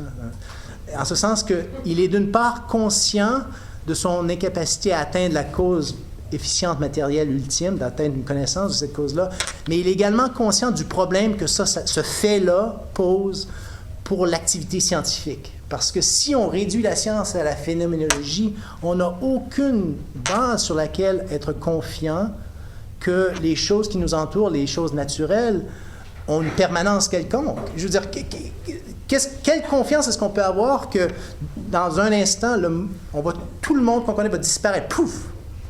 Je veux dire, bon, on va tous dormir ce soir, ça nous empêchera pas de dormir, mais si on ne sait pas quelle est la racine des choses du monde, on ne peut pas exclure cette possibilité-là. Et donc, qu'est-ce que la science phénoménologique, est-ce que la science phénoménologique est suffisante? Qu'est-ce qu'elle connaît vraiment? Elle décrit, mais est-ce que c'est suffisant pour concevoir cette description-là comme une connaissance? Est-ce que ça satisfait aux critères de ce qui doit être une connaissance? Donc, oui. Et tu dirais que cette recherche de la forme, c'est un peu la recherche de l'âme? Pas nécessairement. La recherche de l'âme, en ce sens que c'est à travers les opinions, dans le cas des quantités morales, là, je ne parle pas de sciences naturelles, mais dans le cas des quantités morales, de la justice, les choses sont d'abord exprimées ce qu'elles sont dans la réalité, sont exprimées par le langage, par le discours. Le monde est articulé, les choses sont organisées en catégories, en classes de choses. Il y a il y a les êtres humains, il y a les chiens, il y a la justice, ce sont des classes différentes et nous articulons ces différences-là par le biais du langage. Et donc, pour connaître et clarifier ce que sont ces classes-là, on doit s'attarder au langage, l'articulation qui est donnée de ces choses-là, de ces êtres-là, non pas les êtres individuels, mais les catégories d'êtres, les classes d'êtres, on doit s'attarder au langage. Et Socrate était intéressé en particulier par les quantités morales parce qu'il se demandait si toutes ces quantités morales sont des êtres au sens où un chien est un être ou un être humain est un être. Donc, ouais. Antoine? Yes, Antoine. Oui. Merci pour votre conférence, c'était vraiment très intéressant. J'ai vraiment apprécié que vous employiez à plusieurs reprises le terme de phénoménologie de l'âme humaine, parce que c'est la façon dont moi aussi je comprends désormais, du moins, la recherche de l'âme chez Platon. Puis, quelque chose qui me fascine par contre, c'est que pour Platon, comprendre l'âme phénoménologiquement, c'est donc comprendre l'âme dans la cité, dans les opinions, dans notre opinion juste, etc. Ouais. Parce que, de prime abord, et le plus souvent, pour parler en termes plus modernes, on se retrouve dans la cité, puis on se retrouve conditionné, disons, par ces opinions-là, etc. Donc, on recherche à travers les logos pour trouver tout ça. Ma question, c'est pourquoi, certes, une enquête phénoménologique, puis je pense que dans votre réponse à Bernard, vous avez raison de pointer qu'Aristote aussi, on commence toujours chez Aristote par les choses qui sont premières pour nous, vers les choses qui sont plus connaissable par nature. Mais chez Aristote, c'est différent parce que j'ai l'impression qu'il y a moins d'anthropocentrisme, si je peux m'exprimer comme ça, c'est-à-dire c'est pas l'âme humaine qui est nécessairement la plus importante pour ce qui est de l'activité scientifique en général. Ouais. L'âme au complet est importante, puis il dit très bien au début du De Anima, je suis le premier à parler des autres âmes que l'âme humaine. Et phénoménologiquement, il n'y a pas juste l'âme humaine qui se donne. Et même on pourrait peut-être dire l'âme humaine se donne à nous de manière plus obscure que les autres âmes qui sont autour de nous. Alors pourquoi chez Platon seulement l'âme humaine, ou du moins pourquoi chez Platon plus l'âme humaine que les autres êtres? Ben, peut-être dans une certaine mesure, Aristote pouvait prendre pour acquis ce que Platon avait réalisé. Donc, il y avait certaines choses qu'il n'avait peut-être pas besoin de faire, que Platon avait déjà faites. Je pense que tu as raison de dire que chez Aristote, Aristote semble avoir eu un désir de fonder la science physique comme une science indépendante. Il semble avoir pensé que si la physique était... D'abord, la physique, Aristote n'aurait pas pu écrire la physique si Platon n'avait pas redonné à la science ou à l'activité philosophique ou scientifique ses lettres de noblesse, à tout le moins. Ça aurait été impossible. La physique ne nous serait jamais parvenue. Donc, il y avait, au moins sur le plan rhétorique, c'était absolument essentiel. Mais je pense qu'Aristote a également pensé qu'il serait utile de cultiver l'âme scientifique au sens étroit du terme. L'âme du scientifique qui ne s'intéresse pas nécessairement aux questions philosophiques, mais qui s'intéresse à poser des questions strictement scientifiques. Donc, de créer la physique comme une discipline indépendante. Ça n'existe pas vraiment chez Platon. Ça n'existe pas vraiment chez Socrate. Puis on voit chez Aristote, je pense, un désir de créer ça. Il y avait un point que tu as mentionné, je l'oublie là. Tu m'as dit... Qu'est-ce que c'était? L'importance de l'âme chez Aristote. Mais, encore une fois... Je suis pas très familier avec De Anima, j'ai pas un texte que j'ai beaucoup travaillé, mais si tu lis dans les métaphysiques, je pense qu'on voit chez Aristote une tentative d'expliquer, je pense, dans l'analyse, le rôle extrêmement important et finalement essentiel de l'âme humaine pour la connaissance de toute chose. Je disais, Socrate fait référence à Anaxagore qui disait que nous, l'intelligence, est la cause de toute chose. Je pense qu'en un certain sens, Socrate accepte cette vision des choses, pas nous au sens de l'âme divine, mais au sens de l'intelligence, je dis l'intelligence divine, mais l'intelligence humaine, que dans un certain sens, l'intelligence humaine crée toute chose. Sans intelligence humaine, les choses ne sont pas ce qu'elles sont. Et je pense qu'on voit dans la métaphysique d'Aristote une tentative d'expliquer le rôle de l'intelligence humaine dans la constitution des êtres. Je pense que c'est une partie importante de son analyse dans la métaphysique. Donc, c'est en une certaine mesure, la métaphysique, c'est un peu la réflexion aristotélicienne sur ce qu'est la science. Qu'est-ce que la science? Qu'est-ce que doit être la science? Qu'est-ce que peut être la science? Et quel est le rôle de l'âme et de l'intelligence en particulier dans la constitution des êtres? Je pense que toutes ces questions-là sont absolument centrales pour Aristote également. Alors, oui, il y a des différences, mais je pense que les similarités sont très importantes également entre Platon et Socrate. Ça va? C'est correct, on peut... T'as droit à un follow-up, on a du temps.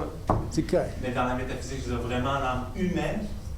Oui, l'intelligence, oui, je pense. Oui, l'intelligence, mais c'est-à-dire là, il y a l'âme humaine, évidemment, c'est pas juste l'intelligence, évidemment. Il y a l'intellect, il y a deux intellects dans des animaux. C'est une question très complexe, je pense qu'on va régler, mais je veux dire, vous pensez que c'est l'intelligence humaine qui, disons, constitue... Écoute, je pense que c'est une question très complexe et je pense qu'on pourrait facilement évoquer beaucoup de passages dans la métaphysique qui prouveraient que j'ai tort. Bon, je suis d'accord. Donc, j'affirme plus que je prouve, là, en ce moment. Là, je suis d'accord avec toi là-dessus, là, mais je pense que... écoute, la lecture que j'en fais, puis bon, c'est peut-être certainement une lecture qui peut être critiquée, mais je pense qu'il y a cette réflexion-là, absolument. Mais, ceci étant dit, j'ai beaucoup... Thomas d'Aquin ne serait pas d'accord avec moi. Laurent? OK, mais oui. Bonjour. Bonsoir. Allô. Votre exposé m'a montré l'avantage de poser l'hypothèse que Platon, Xénophon et même Aristophane, dans un certain sens, nous donnent chacun un morceau pour comprendre Socrate, nous donnent chacun un bout du portrait de Socrate. Ouais. Et j'ai vraiment vu les avantages, quand ça va être exposé, de faire cette lecture-là. Maintenant, est-ce qu'il y a des désavantages? Est-ce qu'il y a des conflits qui restent? Parce qu'on entend souvent ça entre Xénophon et Platon, leur portrait de Socrate diffère. Est-ce qu'il y a des conflits qui restent? Je pense, c'est une bonne question. Je pense que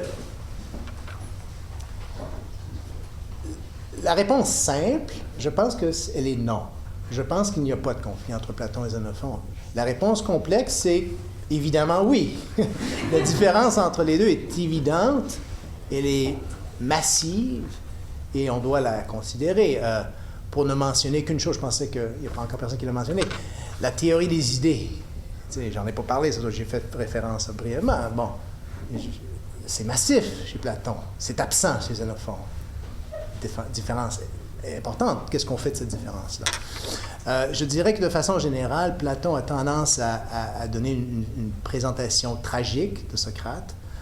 Xénophon a tendance à donner une présentation comique de Socrate.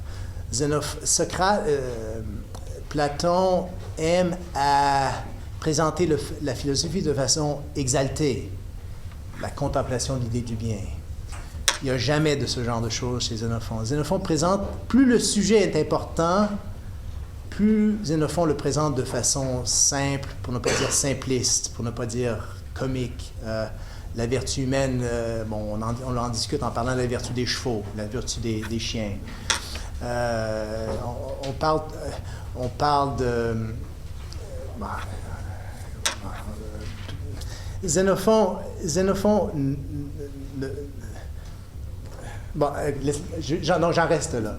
Est-ce qu'il y a des différences entre les deux? Je pense que la question principale, ce serait peut-être quel est le statut de la théorie des idées chez Platon, parce qu'il s'agit là, je pense, de la différence importante dans les deux présentations. Et la théorie des idées, elle est à la fois très importante chez Platon et je pense qu'elle est pleine de problèmes.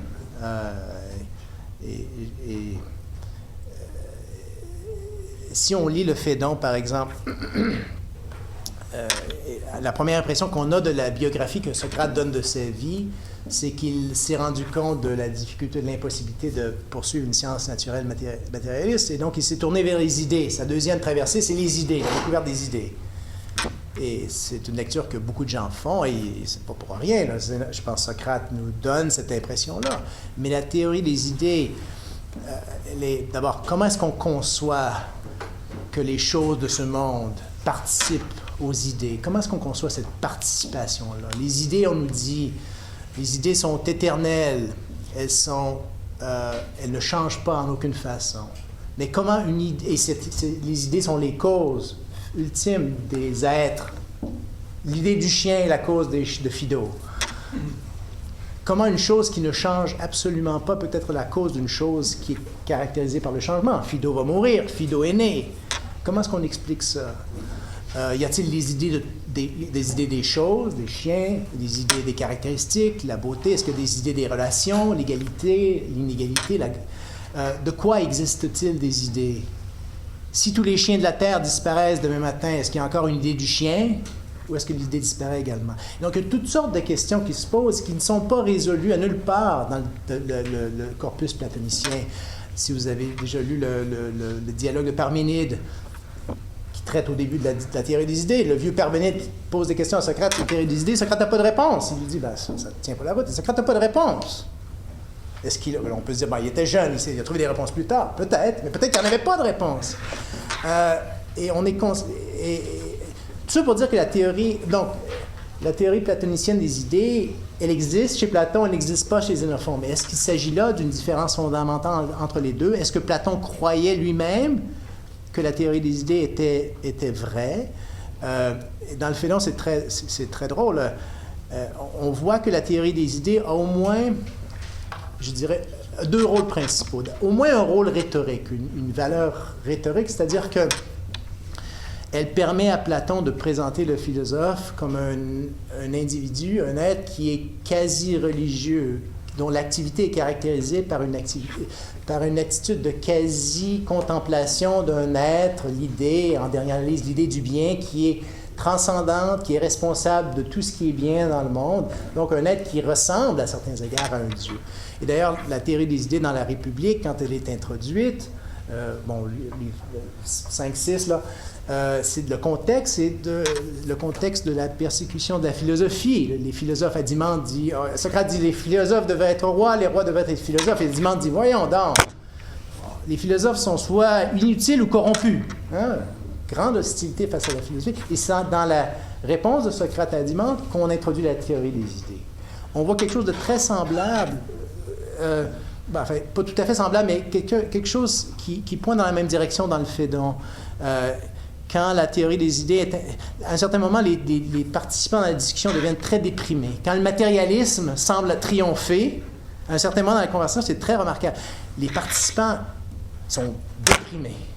L'âme n'est pas éternelle, n'est pas immortelle, et le matérialisme, notre âme, c'est juste une expression du corps. Et Socrate introduit la théorie des idées pour prouver l'immortalité de l'âme. Et au moment où il introduit la théorie des idées, tout d'un coup, tout le monde est joyeux. Hein? Les gens sont... Il y a une espèce d'enthousiasme qui s'installe. C'est notable. Et donc, ça soulève des questions. Quel est le but précis de cette théorie-là? Est-ce qu'elle n'a pas au moins en partie un but rhétorique? Et je dirais d'une part. Et d'autre part, la théorie des idées, je pense qu'elle a au moins cet avantage sur le plan philosophique, qu'elle met l'accent au bon endroit. C'est-à-dire qu'elle met l'accent sur l'importance de porter attention au caractère manifeste des choses.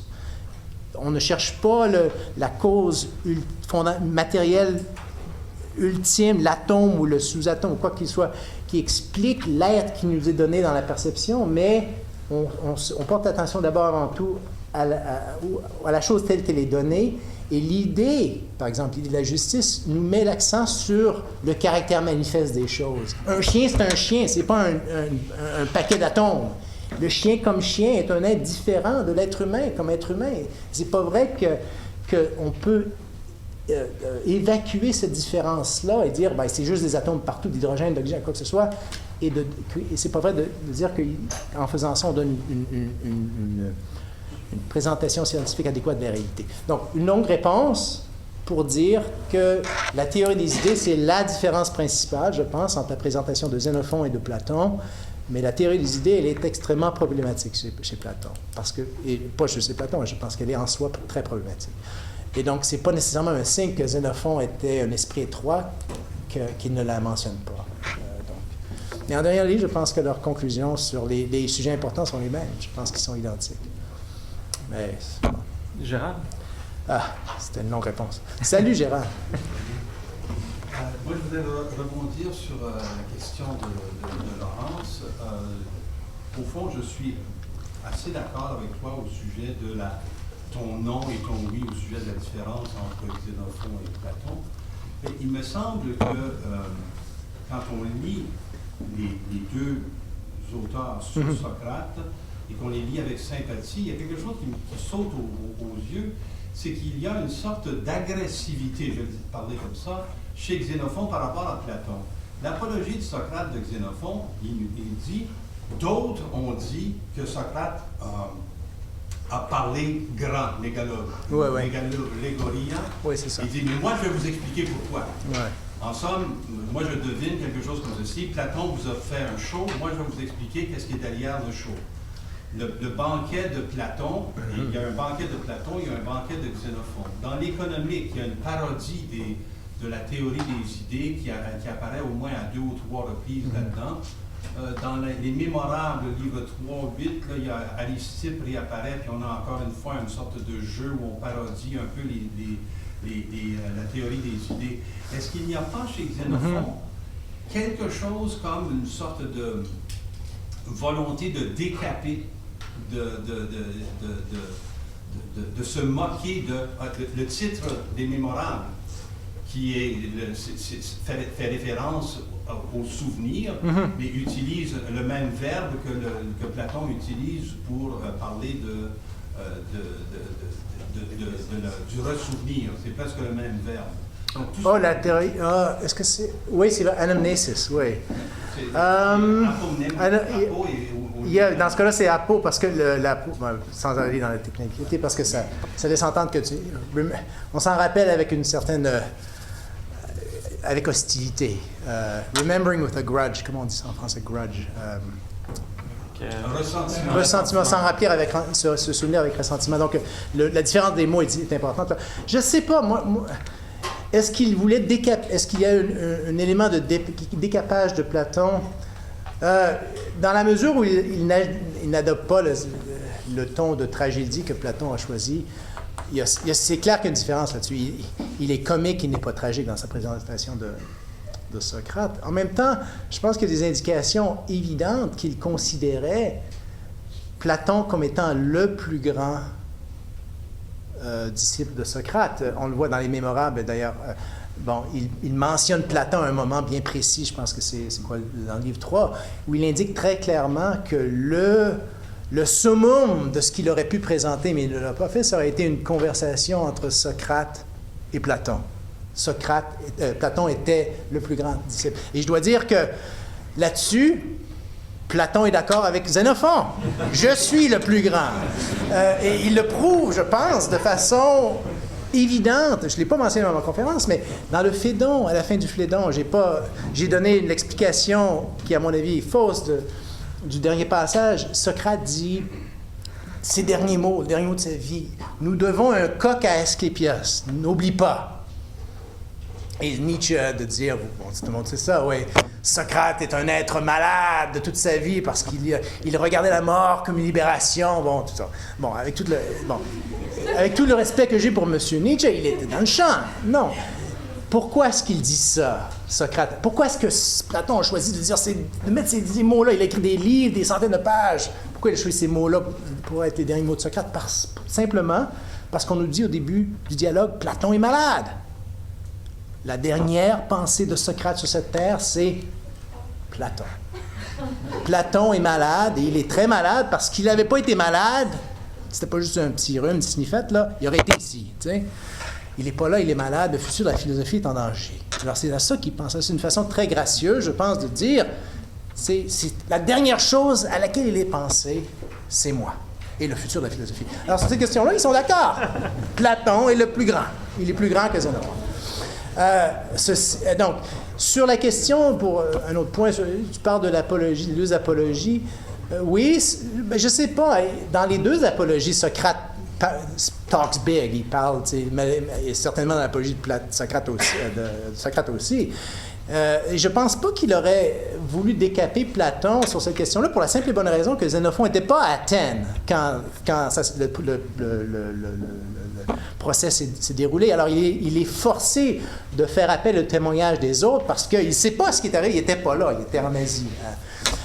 Et je pense que ce qu'on voit, ce que Xénophon nous explique, et dans son apologie qui est beaucoup plus courte que celle de Socrate, c'est que Socrate, à son procès, Socrate s'est défendu à son procès. Socrate n'a pas cherché à commettre une espèce d'acte de suicide assisté avec l'aide des Athéniens. Je pense que c'est pas ça qu'il a fait.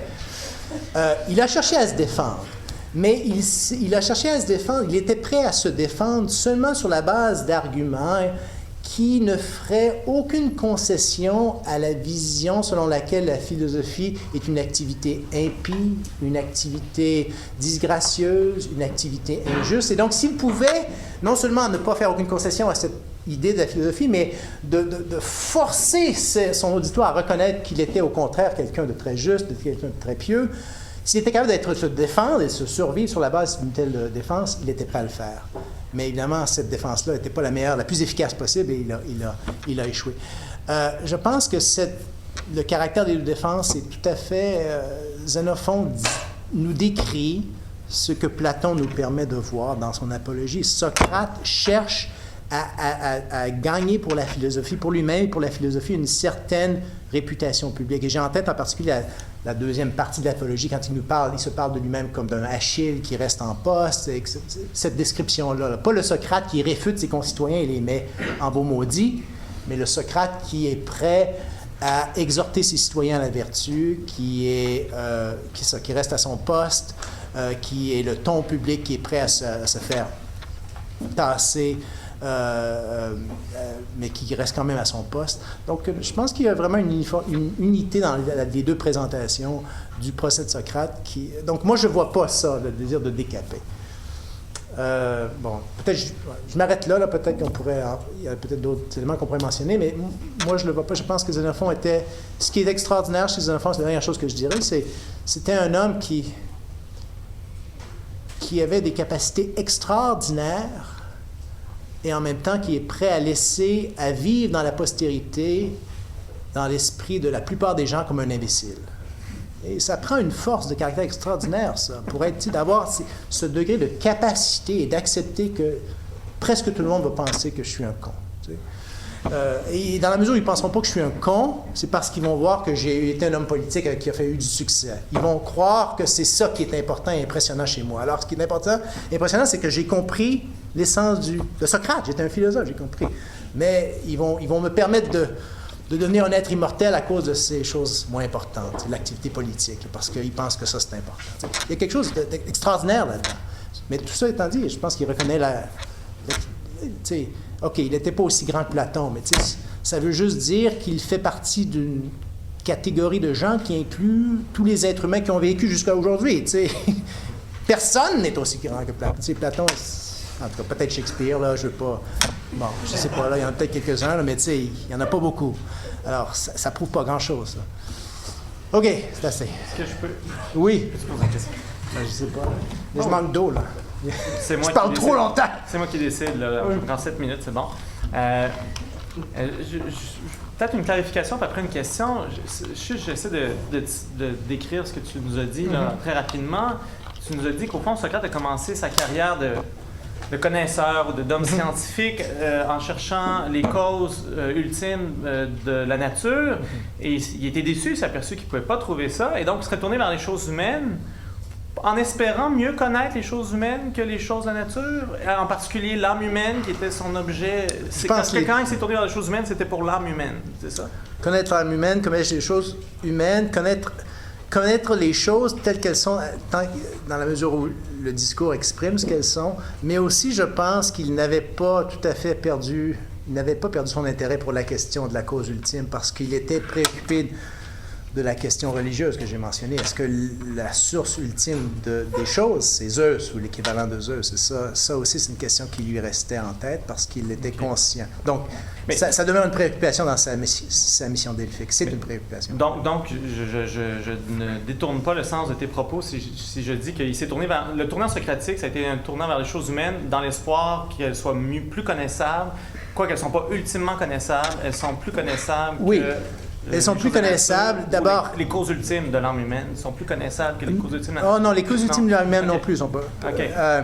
Mais l'âme humaine nous donne accès aux choses par le biais du langage, du discours, et l'âme humaine aussi par le biais des opinions qu'on peut avoir concernant la justice, concernant les dieux, nous donne potentiellement accès à la question des causes ultimes, je pense. Donc, ces deux aspects-là sont présents. Alors là, voici ma question quand même. Est-ce que ce ne serait pas une interprétation, justement, platonicienne du tournant socratique, mais que si on se tournait vers Xénophon dirait plutôt, si Socrate s'est tourné vers les choses humaines, c'est pas pour une question de vérité ou parce que de connaissance ou des questions épistémologiques, c'est parce que les questions humaines sont plus utiles et plus belle même. J'ose même dire que ce que je veux dire, c'est que de connaître les hommes, c'est plus utile, ça je pense c'est incontestable, et même, j'ose dire, c'est plus beau le spectacle de l'âme ou des âmes humaines à contempler que le spectacle de l'univers ou des choses matérielles ou de l'eau qui gèle dans ton congélateur. Ouais. Je ne sais pas si Socrate... Non, mais pourquoi... Je ne sais pas si Socrate a été d'accord avec ça. Okay. Je ne sais pas... Les choses humaines, est-ce qu'il était... Quand Aristophane nous présente Socrate comme étant dans le panier, puis dit, pourquoi tu me poses la question être éphémère, je pense que il y a du Socrate là-dedans. Socrate avait dans un certain sens, il ne s'intéresse pas beaucoup aux êtres humains. C'est la réalité des choses. Au début du banquet, il y a un beau party, puis il reste à l'écart de tout le monde. Il n'est pas si intéressé. Il se rend au banquet juste au milieu de la fête. Donc, je ne suis pas sûr que je sois d'accord avec cette présentation-là. Oui, l'âme humaine est intéressante pour lui, mais Je pense que l'évaluation qu'on fait de l'âme humaine en dernière analyse, de la vie humaine en dernière analyse, dépend nécessairement en partie de l'évaluation qu'on fait des questions qui ne sont pas des questions humaines, des questions du caractère ultime de l'univers. On ne peut pas comprendre, évaluer adéquatement l'âme humaine, la comprendre si on ne se pose pas la question est-ce qu'il y a un Dieu qui nous récompense quand on agit de telle façon, qui nous châtie si on agit de telle façon. Ces questions-là, on ne peut pas les séparer l'une de l'autre. C'est pas vrai. Je pense qu'on puisse comprendre les choses humaines adéquatement sans se poser ces questions-là. Donc, alors je pense pas que je suis pas vraiment d'accord avec la prémisse de ta question. Je pense que c'est pas vrai de dire de Socrate qu'il entretenait ses idées. Je voudrais répondre, mais Marc-Antoine veut répondre. Oui, d'accord. Oui, Marc. Oui. OK. Lis le premier. Il me semble qu'au moment où Xénophon, là, ça fait longtemps que j'ai lu Mémorables, il me semble qu'au passage où Xénophon parle de Socrate qui nous parle des sciences de la nature, et ceux qui s'intéressent aux sciences de la nature, ils s'intéressent comme si on pourrait éventuellement contrôler des éléments. Oui. À ce moment-là, la question de l'utilité des connaissances est présente. À ce moment-là, on peut dire que les connaissances humaines sont plus utiles, puis c'est à cause qu'elles sont plus utiles, contrairement aux connaissances de la nature, parce qu'on ne contrôlera jamais les éléments. Oui, mais il dit, si je me rappelle bien, là, il pose la question, est-ce qu'il s'intéresse à découvrir ces causes des phénomènes naturels parce qu'ils veulent contrôler la nature, ou est-ce encore parce que c'est suffisant pour eux de connaître? Il pose la question, si je me rappelle bien, dans ce passage-là. Il n'affirme pas. Et il est possible que la réponse qu'il veuille donner, c'est suffisant de le connaître. Et je pense que c'était vrai d'eux aussi, et pas juste de Socrate. Socrate n'était pas intéressé au contrôle de la nature. Oui. Ça vous dirait que la question d'utilité de la science de la nature est plutôt posée sur une autre problématique dans ce processus. Socrate s'en fiche, je pense, carrément. Et c'est vrai, je pense, de tous les scientifiques prémodernes. Je veux dire, avant la modernité, le contrôle de la nature n'a aucun intérêt. Je veux dire, ils veulent connaître les choses, connaître le caractère de la nature. Il n'y a pas d'idée de conquête de la nature en aucune façon. Je veux dire, l'idée, le passage que tu mentionnes le montre bien, l'idée est présente. On pourrait peut-être faire ça, mais ça n'a aucun intérêt pour le faire. Aucun. Mais on s'entend que Socrate, dans les Mémorables, à chaque personne qui parle, il dit si tu connais bien la nature des hommes ou la nature des gens devant toi, tu vas mieux les manipuler. Oui, mais mais il parle à des individus particuliers. Ça ne veut pas nécessairement dire... L'une des caractéristiques de la rhétorique des Mémorables, c'est qu'on présente Socrate comme un être plus ordinaire qu'il ne l'était vraiment, en conversation avec des personnes plus ordinaires que celles vers lesquelles il gravitait généralement. Il nous indique que le point culminant des Mémorables aurait été d'une conversation entre Socrate et Platon. Mais il n'y a pas de présentation d'une telle conversation dans les Mémorables. Alors, il faut tenir ça en compte aussi. C'est une différence très importante entre Platon et Xénophon sur le plan de la présentation de Socrate. Socrate est présenté dans son aspect ordinaire. C'est un gars comme les autres qui s'intéresse à des questions ordinaires comme toi et moi. Ça ne veut pas dire que c'est la réalité de Socrate. Encore une fois, ce qui est parfois le plus important à propos de Socrate, c'est souvent mentionné assez rapidement. Puis bon, il faut un peu démêler tout ça. Donc, le vrai Socrate s'intéresse à l'âme en soi ou au langage en soi. C'est quasiment, donc, il est vraiment dans la théorie des idées. Mais les êtres éphémères devant lui, et les Athènes et Sparte et la Grèce, il reste toujours dans la perspective présocratique que l'éphémère n'est pas intéressant. Non, l'éphémère est intéressant, parce qu'on a juste accès à l'éphémère, on n'a pas l'accès à l'essentiel. On peut affirmer de façon dogmatique que l'essentiel existe, que les êtres du ciel sont éternels, mais on n'a pas accès à quoi que ce soit d'éternel. En fait, on pourrait dire, le problème de la science, du point de vue de Socrate, c'est précisément ça. On n'a pas accès à rien de ce qu'on peut voir qui soit éternel. Les choses sont évidemment non éternelles. Les classes de choses sont apparemment non éternelles. Alors, qu'est-ce que ça nous laisse? Qu'est-ce que ça nous laisse? Qu'est-ce que la science connaît qui soit permanent? Est-ce qu'elle connaît quelque chose qui soit permanent? Peut-être les idées, mais là, est-ce que les idées sont réelles? Apparemment non. Qu'est-ce que ça nous laisse? Hein? Je veux pas que vous ayez à la maison avec toutes vos réponses, là. Il y a un problème ici. Parle-nous de la théorie des idées et tout le monde va être de bonne humeur. Ben oui, c'est ça. Mais ça, je l'ai déjà fait, là. C'est ça, là. Non, mais c'est notable, hein? C'est notable. D'ailleurs, ouais, ben je veux pas... Tu allais finir les choses, je veux pas... Non. Mais c'est vraiment notable. D'ailleurs, le Phédon, c'est remarquable, le dialogue de la fin de la vie de Socrate, du dernier jour de la vie de Socrate, parce que d'abord, le dialogue a lieu, pas à Athènes, mais dans une ville un peu plus loin, où il y avait un cercle de pythagoriens. Comment on dit ça? Pythagoriciens. Et les deux participants principaux sont eux-mêmes des disciples d'un pythagoricien.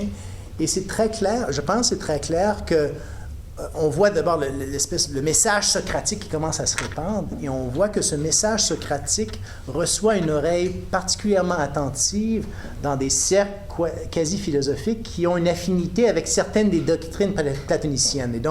Et ça explique, je pense en partie, l'accent que Socrate met sur, par exemple, la théorie des idées dans le Phédon, par exemple sur l'immortalité de l'âme, qui était une doctrine pythagoricienne, la conception du corps comme étant une souillure de l'âme, qui était également une doctrine pythagoricienne. Donc cet élément de rhétorique, Socrate, à la fin de sa vie, pense au futur de la philosophie et se rend bien compte que si la philosophie va survivre, elle devra se trouver une maison quelque part, et il pense que des cercles philosophiques comme les pythagoriciens et d'autres peuvent donner une espèce de protection pour les discours socratiques, et il cherche à argumenter de façon attirante pour les pythagoriciens. C'est ce qu'on voit dans le Phédon, en particulier en relation avec la théorie des idées, où les gens sont enthousiastes. Okay. Eh bien, il est 9h30, alors j'aimerais remercier chaleureusement Éric pour cette belle conférence. Une bonne main d'applaudissements.